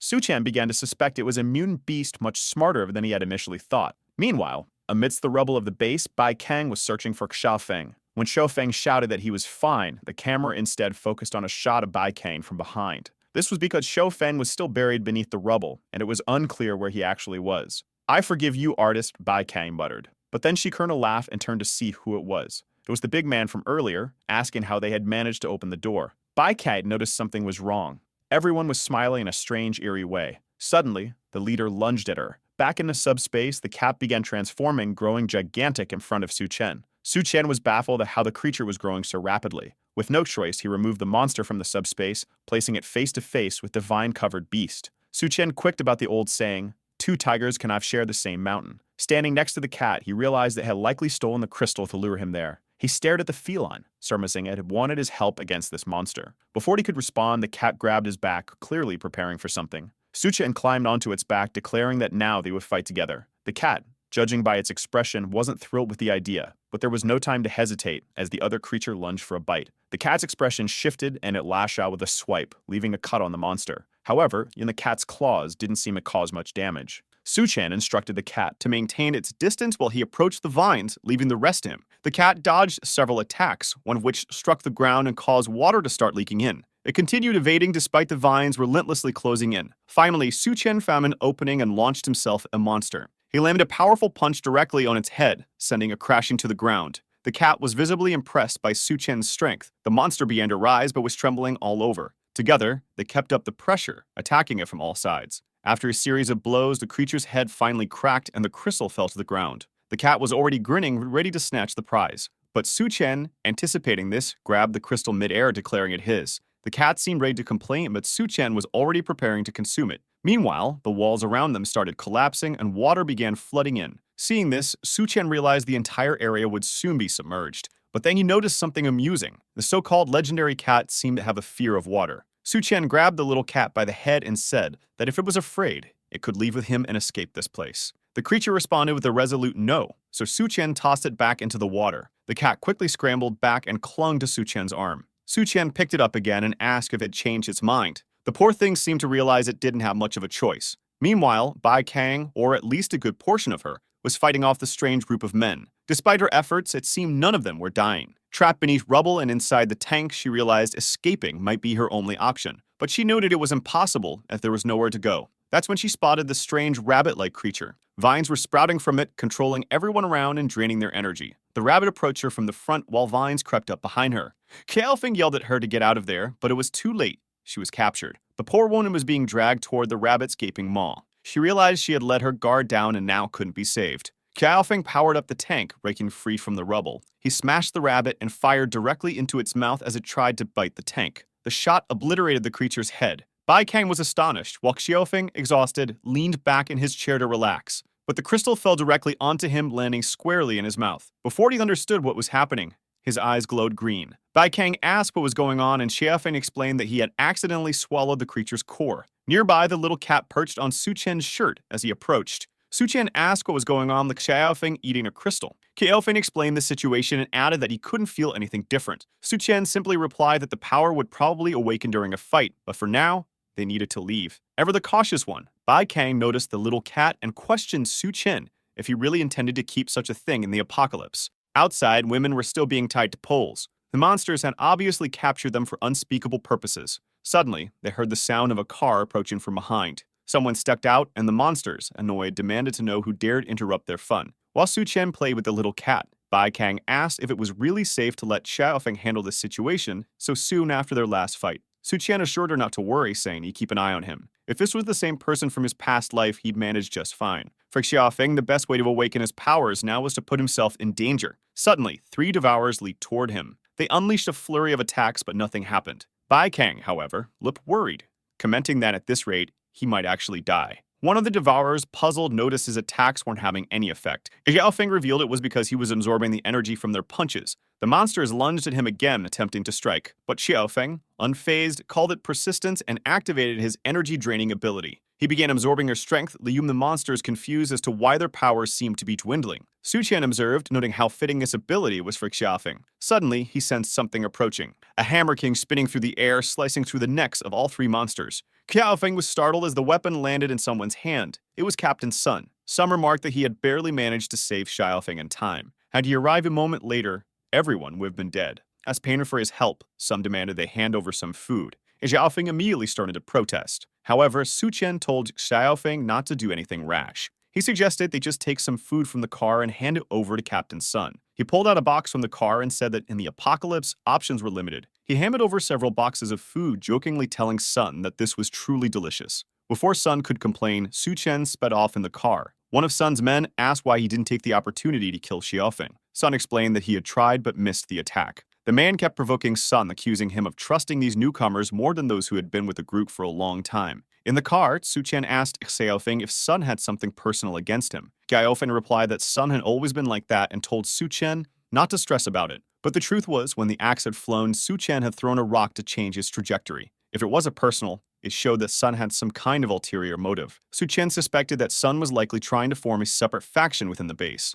and something like that couldn't be allowed to happen. Back at the construction site, the giant Yun was helping to build the walls. She asked if there was anything else they wanted her help with since she needed to eat a lot. The workers reassured her not to worry, saying the best part of all this was ensuring the people's safety. At that moment, she called out to everyone, announcing that Su-chen's car was returning. Already arriving at the base, Su-chen tells his kitten not to scare people. The kitten meows softly and seems calm. Bai Kang comments that the little guy is happy, probably because he has been out in a long time. Su-chen, however, says it's because you fed him a lot, and obviously, no one would do that in an apocalypse. A while later, they show him the warehouse and ask if there's enough space. We then see Gao Yuwei startled upon discovering that Su-chen has spatial storage abilities. It was necessary to reveal this so he could understand how all those military supplies ended up there. Su-chen explains that these are weapons they found at the base, and now with them they can establish their base securely. Gao Yuwei asks why Su-chen is revealing his ability. Wouldn't it have been safer to keep it a secret from everyone? However, Su-chen says that now they are all in this together, so betrusts the people. The captain agrees and promises to keep this secret until death. Bai Kang then says the base doesn't have a name yet and suggests it be called Dawn Light. Apparently, Su Qian's name in Chinese also means dawn. Gao Yue says it's a good name considering this base will be a new hope for everyone in the apocalypse. Su Qian thinks it will be an honor for him if this apocalypse base will be the true heaven in this place. The kitten is approaching a spot where people are praising Do-won for successfully removing a plant. Some doctors tell her that the surgery wouldn't have been possible without her. Wow, this Do-won really has a big heart to be saving these people, doesn't she? She simply says it's a pity she can't save every case in this place. However, the scalpel she was holding reminded the kitten of some experiments conducted on him. At that moment, he got scared and froze. Steam Miss Do-won stroked him, trying to find out if he was hungry. She picked up the poor thing, which couldn't react. He didn't know Su Qian was the one who brought the kitten and thought about asking to take care of him when he appeared. However, she realized it was unlikely he would agree given how hard it is to find food at this moment. She then goes to a door and says this is their temporary shelter. Suddenly, someone hugs her from behind and asks if she wants to have some fun. A second later, she's already on the bed. The kitten is there in the middle doing who knows what. Run, kitty, run. The protagonist wants to know how she already knew it was him. She replies that he's the only person completely immune to her psychic powers. A while later, I don't know what happened, but the kitten is already taking a bath with her. She finds out that Su Qian was the one who maimed him, and due to the golden patterns on his body, she decides to name him Gold. Wait, I didn't know Su Qian was nearby, but there he is, saying he needs help cleaning the kitten. She changes the subject and asks how the expedition to the military base went. He shows the crystal and says that with it, he'll become a level 2 human. The cat is confused because he remembers seeing Su Qian earlier. However, Su Qian reveals that at that time he only threw it into the storage space. That's because consuming a crystal is dangerous, as many things can happen at that moment. Usually, it provides a lot of energy that needs to be spent. I thought he had already used up the energy, but now that he's transformed, you know if he'll use it on. Meanwhile, the gigantic Yun Yun was passing by outside. The kitten seems to notice something. It's Yun Yun looking through the window, wondering why Su Qian didn't call her. Duodia asks Yun Yun for help, saying she can't handle it alone. Yun Yun is startled and transforms. Su Qian says she arrived at the perfect time. Both women are lying on the bed, saying it was amazing, right, guys? What are we even reading? Su Qian apologizes, saying he had too much energy because he absorbed many crystals. Yun Yun comments that she'll need to absorb some crystals too because otherwise she won't be able to keep up. Yonir asks what has changed now that he has become a level 2 human. He says he'll need to test it because he hasn't fully understood yet. He then activates the steel body ability again and feels that now his skin is truly impenetrable. He stretches out his arm and a strange energy accumulates, prompting him to decide to run a test. Releasing a bit of power, the two are hit by a gust of wind and thrown out of the bed. He comments that it seems like it doesn't cause that much damage. Another detail is that the spatial ability used to only open where he made contact, but now he can open multiple small portals within a 20-meter radius. The two are angry about being used as test dummies. He shows that his ice ability can now create slightly larger blocks and even wet his hand, though it's still not very useful. At this point, he has an interesting idea and creates 3 ice blocks. He throws them into the portal and makes them come out elsewhere, creating a sort of guided shot. By combining this mental force with teleportation, he essentially has a perfect ambush weapon. None of the 3 knew it was possible to combine abilities this way. He then activates mental perception. The range doesn't seem to have changed much, though now he can understand every cell in his body. That's when he feels something strange inside his body and is teleported to a pink place. He looks around, confused about where he is, when someone comes up from behind, saying this is a space within his consciousness. It turns out to be that doctor from earlier, now with long hair, saying it's been a while since they last saw each other. In the air, he recalls her from the memories of that man and asks if she isn't dead and disintegrated. Her hair flies forward and grabs his arms. She explains that because he consumed her crystal, she has now become a parasite within his body. It's impossible for her to cease to exist because her essence has merged with him. She approaches and places her hand on him, who has already realized that his abilities don't work in this world. On the outside, he's standing still, silent, while the 2 girls are worried, wondering what's happening. Meanwhile, in the illusion, he asks what she wants. She explains that she's been alone in this place for a long time and was eagerly waiting for him to appear. She approaches, saying it's obvious what she's going to do. At that moment, Su Qian realizes there's one ability he can still use. He transforms the ice into a sort of whip and grabs her by the neck. With this, he manages to pull her and appears behind her, saying he won't let her take over his body. She tries to explain that it's impossible with his level of mental strength, but he immobilizes her with those peculiar ropes. She tells him that leaving her trapped there won't kill her consciousness or essence. To this, he responds that he will freeze her and leave her there forever. As she suffers, she says she knows she's not as strong as him. However, this is a space within the consciousness which she controls. A bunch of hair emerges from the ground, and she says if that's the case, she won't lose. A second later, Su Qian is tied up, swaying back and forth. The two stare at each other, and she wants to see who will back down first. He keeps trying to move, but she warns that neither of them will be able to move in that place. Su-Chen is now in trouble because he really can't break free from this cocoon. He then says staying in this situation won't help either of them, so they might as well talk. He asks what she wants, and she explains that she just needs to absorb a bit of his abilities to survive. This wouldn't affect him, and he doesn't need to worry because she doesn't have the strength to take over his body. He says he's not very keen on the idea and asks how to remove her from his body. She explains that she needs the power or the abilities to survive. Otherwise, she'll die. The only other option is for him to find the body of a woman with powers. It couldn't be someone too weak, and she'd need to have an excellent appearance. He responds that she's being too picky for someone at risk of dying and asks how he'll know the right woman is. She explains that when he meets the right person, she'll let him know. She moves closer, saying he might even gain some benefits. The protagonist replies that he doesn't need any benefits and warns her that if she tries anything, he'll eliminate her. She says she understands and asks to be released as she doesn't like being trapped. With that, the cocoon and ice ropes dissolve. Su-Chen is back in the room. The two girls ask what happened because they were calling out to him and he wasn't responding. When he learns he was completely immobilized, he finds it very risky to have something that could take over his body. Meanwhile, the scientist's consciousness space starts to freeze. She screams, wanting to know why this bastard is doing something like that. Meanwhile, he thinks he's lucky to have this ice ability that works in the conscious space. However, the safest option is definitely to find another body for this woman. That's when he remembers there are plenty of women at the base and asks Duan to take him to meet more women. The two are a bit confused, wondering why he suddenly wants other women. After everything that happened, is he still not satisfied? He's a bit embarrassed and says he actually wants to check on everyone's health at the base. While walking through the streets, Duan explains that they currently have 1,300 members. Over 400 are soldiers responsible for base security and dealing with the Devourer attacks. The rest of the men, along with Yun, are building the barriers and defenses. The women and children are handling mutated plants and logistics. Additionally, they have a hospital area where non-severe cases can be treated. She explains that everyone is working hard, and once the walls are built, they can finally rest a little. Su-Chen says it's good to know, but he's certain no one will have time to relax. In another part of the base, someone mentions that they urgently need to take over the hospital controlled by the Devourer tribe. It's a meeting among the military, and Gao Yui asks if anyone has a solid plan. A man with gray hair comments that the Devourer base has fewer than 100 members, making it ideal to send Captain Sun's team. But Captain Sun is right on the other side of the table. He says that it was Su-Chen's idea to build this base. So where is he during this meeting? Gao Yui tells Sun to watch his words. Without Su-Chen, the Dawn Lake base wouldn't even exist. He's sitting there because of what the young man did. Gao Yui has already noticed that Sun has the wrong impression of Su-Chen. He recalls the moment he asked the young man why he wanted Gao Yui to take charge of the base. The protagonist responded that he had no interest in being a leader and trusted Gao Yui to handle it. However, he warned never to forget that the apocalyptic world is full of disasters. Even with the base's protection, if people aren't vigilant and aware of their surroundings, it would eventually be destroyed. Gao Yui replied that he understood, imagining Su-Chen was more interested in getting stronger. Back at the meeting, he says he's certain Su-Chen would help without hesitation if they face any problems. Some respond that the Devourer tribe at the hospital is quite strong, and he can't be held responsible for the losses that will occur. The captain says it's fine and proposes sending Xiaofeng along with Su-Chen to ensure success. Sun agrees, saying that since the captain insists, he'll accept the mission and begins preparing. Outside, one of Sun's lackeys asks why they're attacking the hospital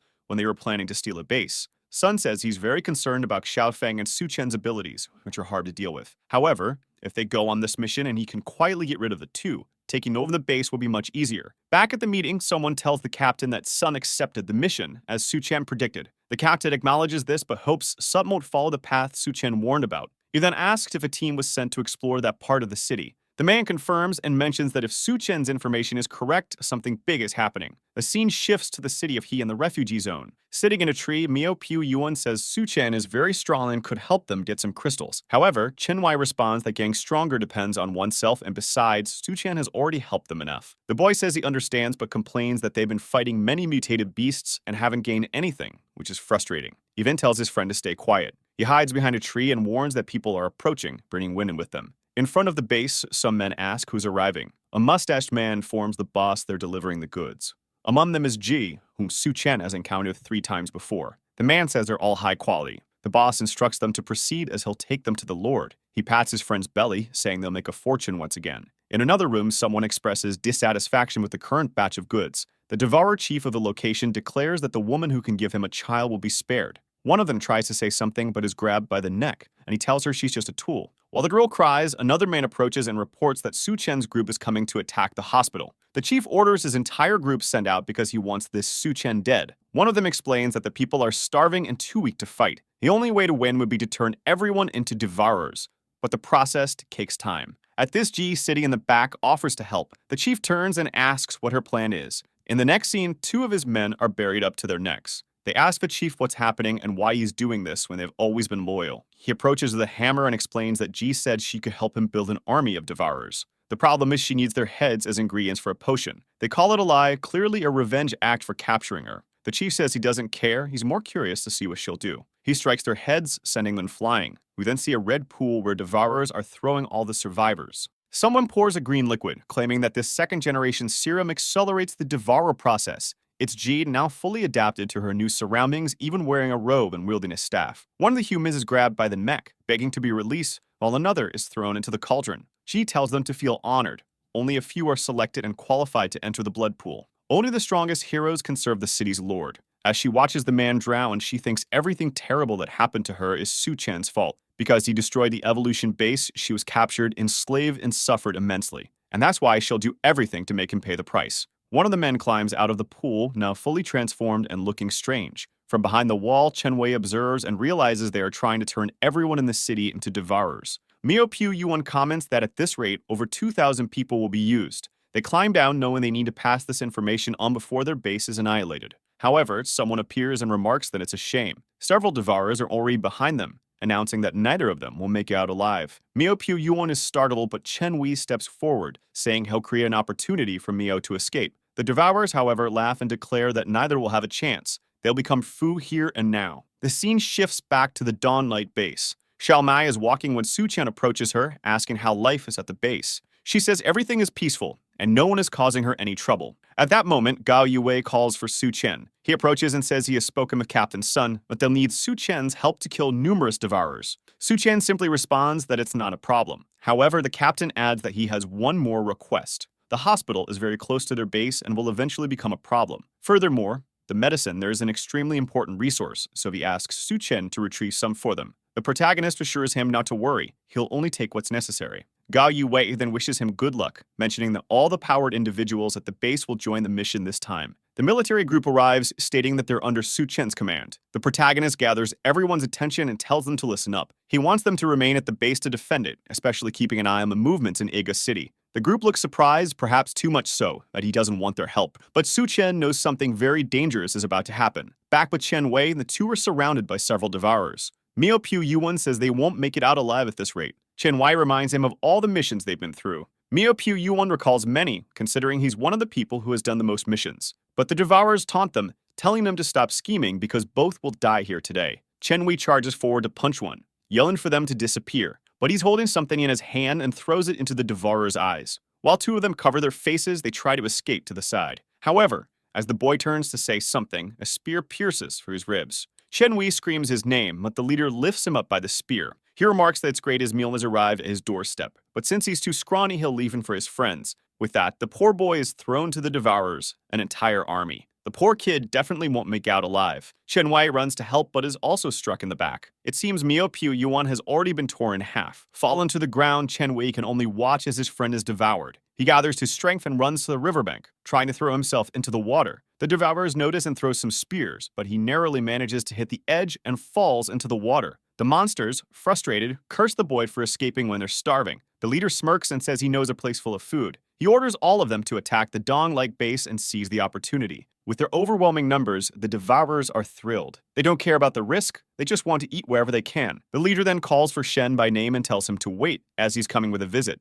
The scene shifts to the city hospital. A girl is crying, and apparently, a devourer monster has just been born from her. Not sure how, since this apocalypse only started a few weeks ago, but I guess devourers are born faster. Well, considering how quickly people transform after jumping into the pool, it makes sense. This devourer is Feng Pangzi, the hospital's leader. Meanwhile, downstairs at the hospital, guards are stationed when suddenly a group arrives, armed and shooting. Before they can react, Captain Sun cuts down the first one. He turns to the rest and orders them to clear the way. He directs this to Su-chen's group. Xiao Feng wants to know why. Captain Sun explains that the people behind them are just regular folks with guns, so it's too risky for them. But Su-chen asks what Sun will do if they refuse to go ahead, and whether this is a threat. Sun insists it's not, claiming he only wants the powered individuals to lead the group. Su-chen agrees but warns that when a weapon is pointed at him, the outcome is never good for the other person. He calls for Duan, who is, surprisingly, not turning her back this time. For once, she's facing forward. Incredible. Sun then tells his men to let Suchen tire himself out before they start shooting. However, the soldiers are hesitant to target Duwon for obvious reasons.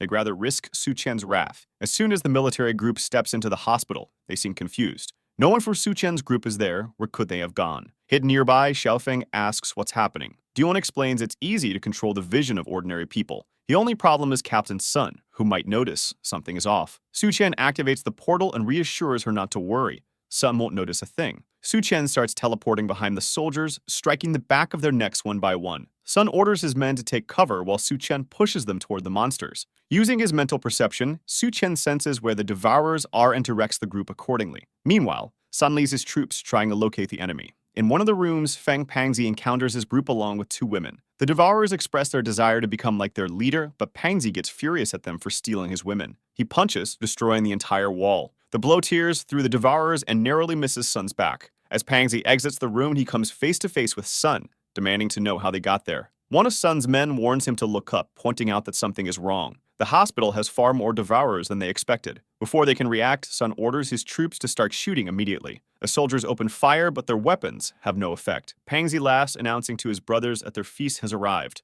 The Devourers charge, shouting about tearing off their legs and roasting them. The soldiers stand no chance, slice vertically, horizontally, and every which way. The only one holding his ground is Sun. He swings his axe, cutting down 3 Devourers, proving he's not as weak as he seemed. Sun rallies his troops, declaring that even without weapons, they'll fight these beasts to the death. He's convinced this chaos is Suchen's doing and vows to kill him once the Devourers are dealt with. Remarkably, his words inspire the soldiers, who charge at the Devourers. Given how monstrous these creatures are, you can't help but root for Sun's army. The problem is, they're utterly powerless. The soldiers fall dead easily, and everyone realizes they'd be better off finding a place to hide. One of them, attempting to flee, notices something nearby. It appears to be a Devourer infant, a strange sight. The child suddenly jumps into a black puddle on a table. The man watches, confused about where it went, not realizing it's already beneath him. The little monster leaps onto his leg, biting into his calf, arm, and entire body. The man collapses, dead, as the infernal infant discovers it grows larger the more it eats. Outside, Captain Sun has slain numerous Devourers. The soldiers are awestruck. How is he doing this as a mere human? At that moment, Pangzi appears beside him, mocking him for taking pride in killing such weaklings. Sun leaps toward Pangzi, seeing a perfect chance to cut her in half. He swings his axe at Pangzi's face, but Pangzi easily blocks the attack. Sun is shocked, and suddenly, the infernal infant appears behind him. Sun takes 2 deep slashes to his arms. He falls to the ground, and the demonic baby moves in for the kill, snarling that Sun should die. But before it can strike, it's kicked in the mouth and sent flying. A little demon stands up, demanding to know who dared kick it. It's Suchen, who tells him that Sun is someone he can't kill. Pangzi's expression shifts. Upon seeing Duwon Anhua, he becomes infatuated. He screams in delight, claiming it's his lucky day to meet such a beautiful person. He tells Suchen that, as a reward for bringing such beauty, he'll let him choose how he wants to die. But Suchen appears beside him instantly, telling him he talks too much. Suchen punches Pangzi square in the chest, declaring his choice is to send him to hell. A hole is left in Pangzi's chest. However, Pangzi gets back up, impressed that Suchen is an ability user. The wound heals, and Pangzi remarks that Suchen's body must be full of energy. What's with this creepy talk? The infernal infant looks at Duwon Anhua, calling her weak but saying she can stay since his father likes her. She can be his mother. She's horrified, but Bayabin assures her not to worry. They just fed and won't eat her. Still, the accursed demon declares he wants milk. Before he can finish, Duwon lifts her leg and kicks him in the neck. The demon child rises, accusing her of mistreating him, only to be kicked again and sent flying. Duwon stomps on the little brat, urging him to die already. She pins him to the wall with her foot, but he smiles, saying his mother is amazing. Duwon begins to suspect this creature has abilities. Suddenly, it appears behind her, explaining it can move through shadows. As long as it has this power, it can attack her from anywhere. Before it can act, Gold leaps at it, clawing its face and pinning it to the wall. Gold perches on Duwon, seemingly at ease. Duwon warns Gold to be careful, as this place is extremely dangerous. At least she has her mental perception to sense where the creature will come from. The demon reappears beside Gold, threatening to kill the stupid cat, but it's promptly slashed by Gold and thrown against the wall. Duwon draws her weapon and fires repeatedly. When the smoke clears, a creature is hiding behind a pillar, realizing it's better to flee. Meanwhile, Captain Sun, now armless, gathers what remains of his army. Xiaofeng steps forward, urging him to stay back as the area is too dangerous. The Devourers laugh, calling Xiaofeng pathetic and mocking his attempt to intervene. Sun, however, sees Xiaofeng's honesty as a perfect opportunity to use him as a distraction to escape. Xiaofeng calls out to Sun, stating that as the leader of the operation, he orders Sun to protect him so he can escape.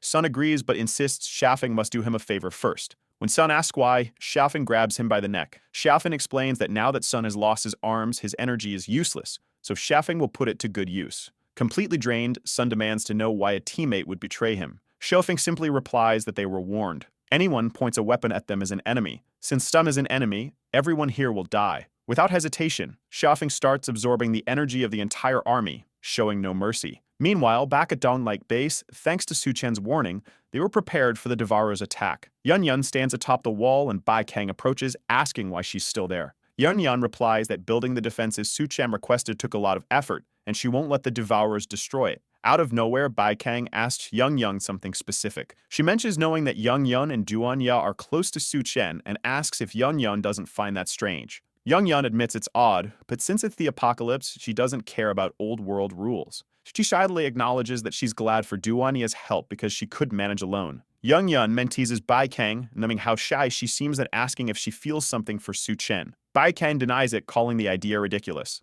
Young Young says it's normal to be attracted to someone like Su Chen in the apocalypse, since he's strong and good-looking. Bai Kang, a bit flustered, mutters to herself that maybe it's normal men. Just then, someone on the wall points and tells the captain to look. An entire army of Devourers is approaching, far more than they expected. Bai Kang immediately orders the generals to be notified and civilians evacuated. Yun Yun pulls out food from her bag and starts eating. She asked Bai Kang if she plans to abandon the base. Bai Kang replies that of course she doesn't, but securing a civilian's safety comes first. Yun Yun keeps eating, determined not to let the barrier she worked hard to build be destroyed. She retrieves a strengthening potion from her bag, applies it to her arm, and climbs the wall. Alvaro first, Yun Yun declares, leaping off the wall. She tells Bai Kang to organize the troops and ensure no one abandons the base. On the ground, Yun Yun grows enormous, though her clothes somehow remain intact. Grabbing a tree, she challenges the Devourers, warning them they'll go no further. She notices her body is growing even more than usual, likely due to the potion's effects. Now towering like a titan, she confidently declares she'll handle the pests. The Devourer leader laughs, amused by her confidence. The Devourer army advances, scaling roofs like its attack on Titan. Yun Yun smashes those who try to flank her with the trees, sending them flying. Those jumping from the rooftops cling to her arm. A single swipe reduces them to bloody pulp. Bai Kang watches, impressed by Yun Yun's strength, but aware that even as a giant, Yun Yun can't last forever. At this rate, the base will fall unless something changes. Yun Yun keeps swinging her tree, scattering the Devourers and intimidating them. Down below, the Devourers hesitate, visibly afraid. Dia appears, questioning their lack of willingness to fight. Suddenly, the Devourers, unable to resist a woman's presence, lunge at her. Dia smacks their heads, taunting them for their newfound courage and claiming they now have the energy to face Yun Yun. She plants seeds in their heads, causing confusion. Dia reveals that during her imprisonment in Hexiang, she discovered her blood enhances plants' strength. She could even grow a sprout within someone, though it costs their life. From the Devourer's heads sprout grotesque flesh plants. The creatures mutate, with eyes emerging in the middle of their faces. Yun Yun turns to see three massive monstrosities before her. The leader grins, claiming this is the perfect opportunity. While the monsters distract Yun Yun, the rest of the Devourers are to invade the base and destroy everything. Two of the creatures climb the wall, shouting their intent to kill everyone. But they're greeted with a shot straight to the head. One stares in confusion at the array of tanks before them. They can't fathom how this isolated base has such a massive military arsenal. Young Young cheers as reinforcements finally arrive. Suddenly, one plant monster shoots a tentacle, grabbing Young Young's arm. Another lunges to bite her, forcing her to block with her other arm. She's immobilized as a third approaches from behind. Just as all hope seems lost, a drone flies in and explodes mid-air, blasting the monster away. Bai Kang, perched on a roof with equipment Su Chen brought from the base, controls the drone. Meanwhile, at the hospital, Su Chen battles Pangzi. Despite Su Chen's attacks, Pangzi regenerates, laughing maniacally. Pangzi mocks Su Chen's strength, claiming it's decent but nowhere near his level. As Pangzi moves in to punch, Su Chen's inner consciousness drifts. Inside, the girl asks, where's the like on this video that helps Mamoru make more juicy content for his viewers? Activate the cheeky little bell, and I'm out.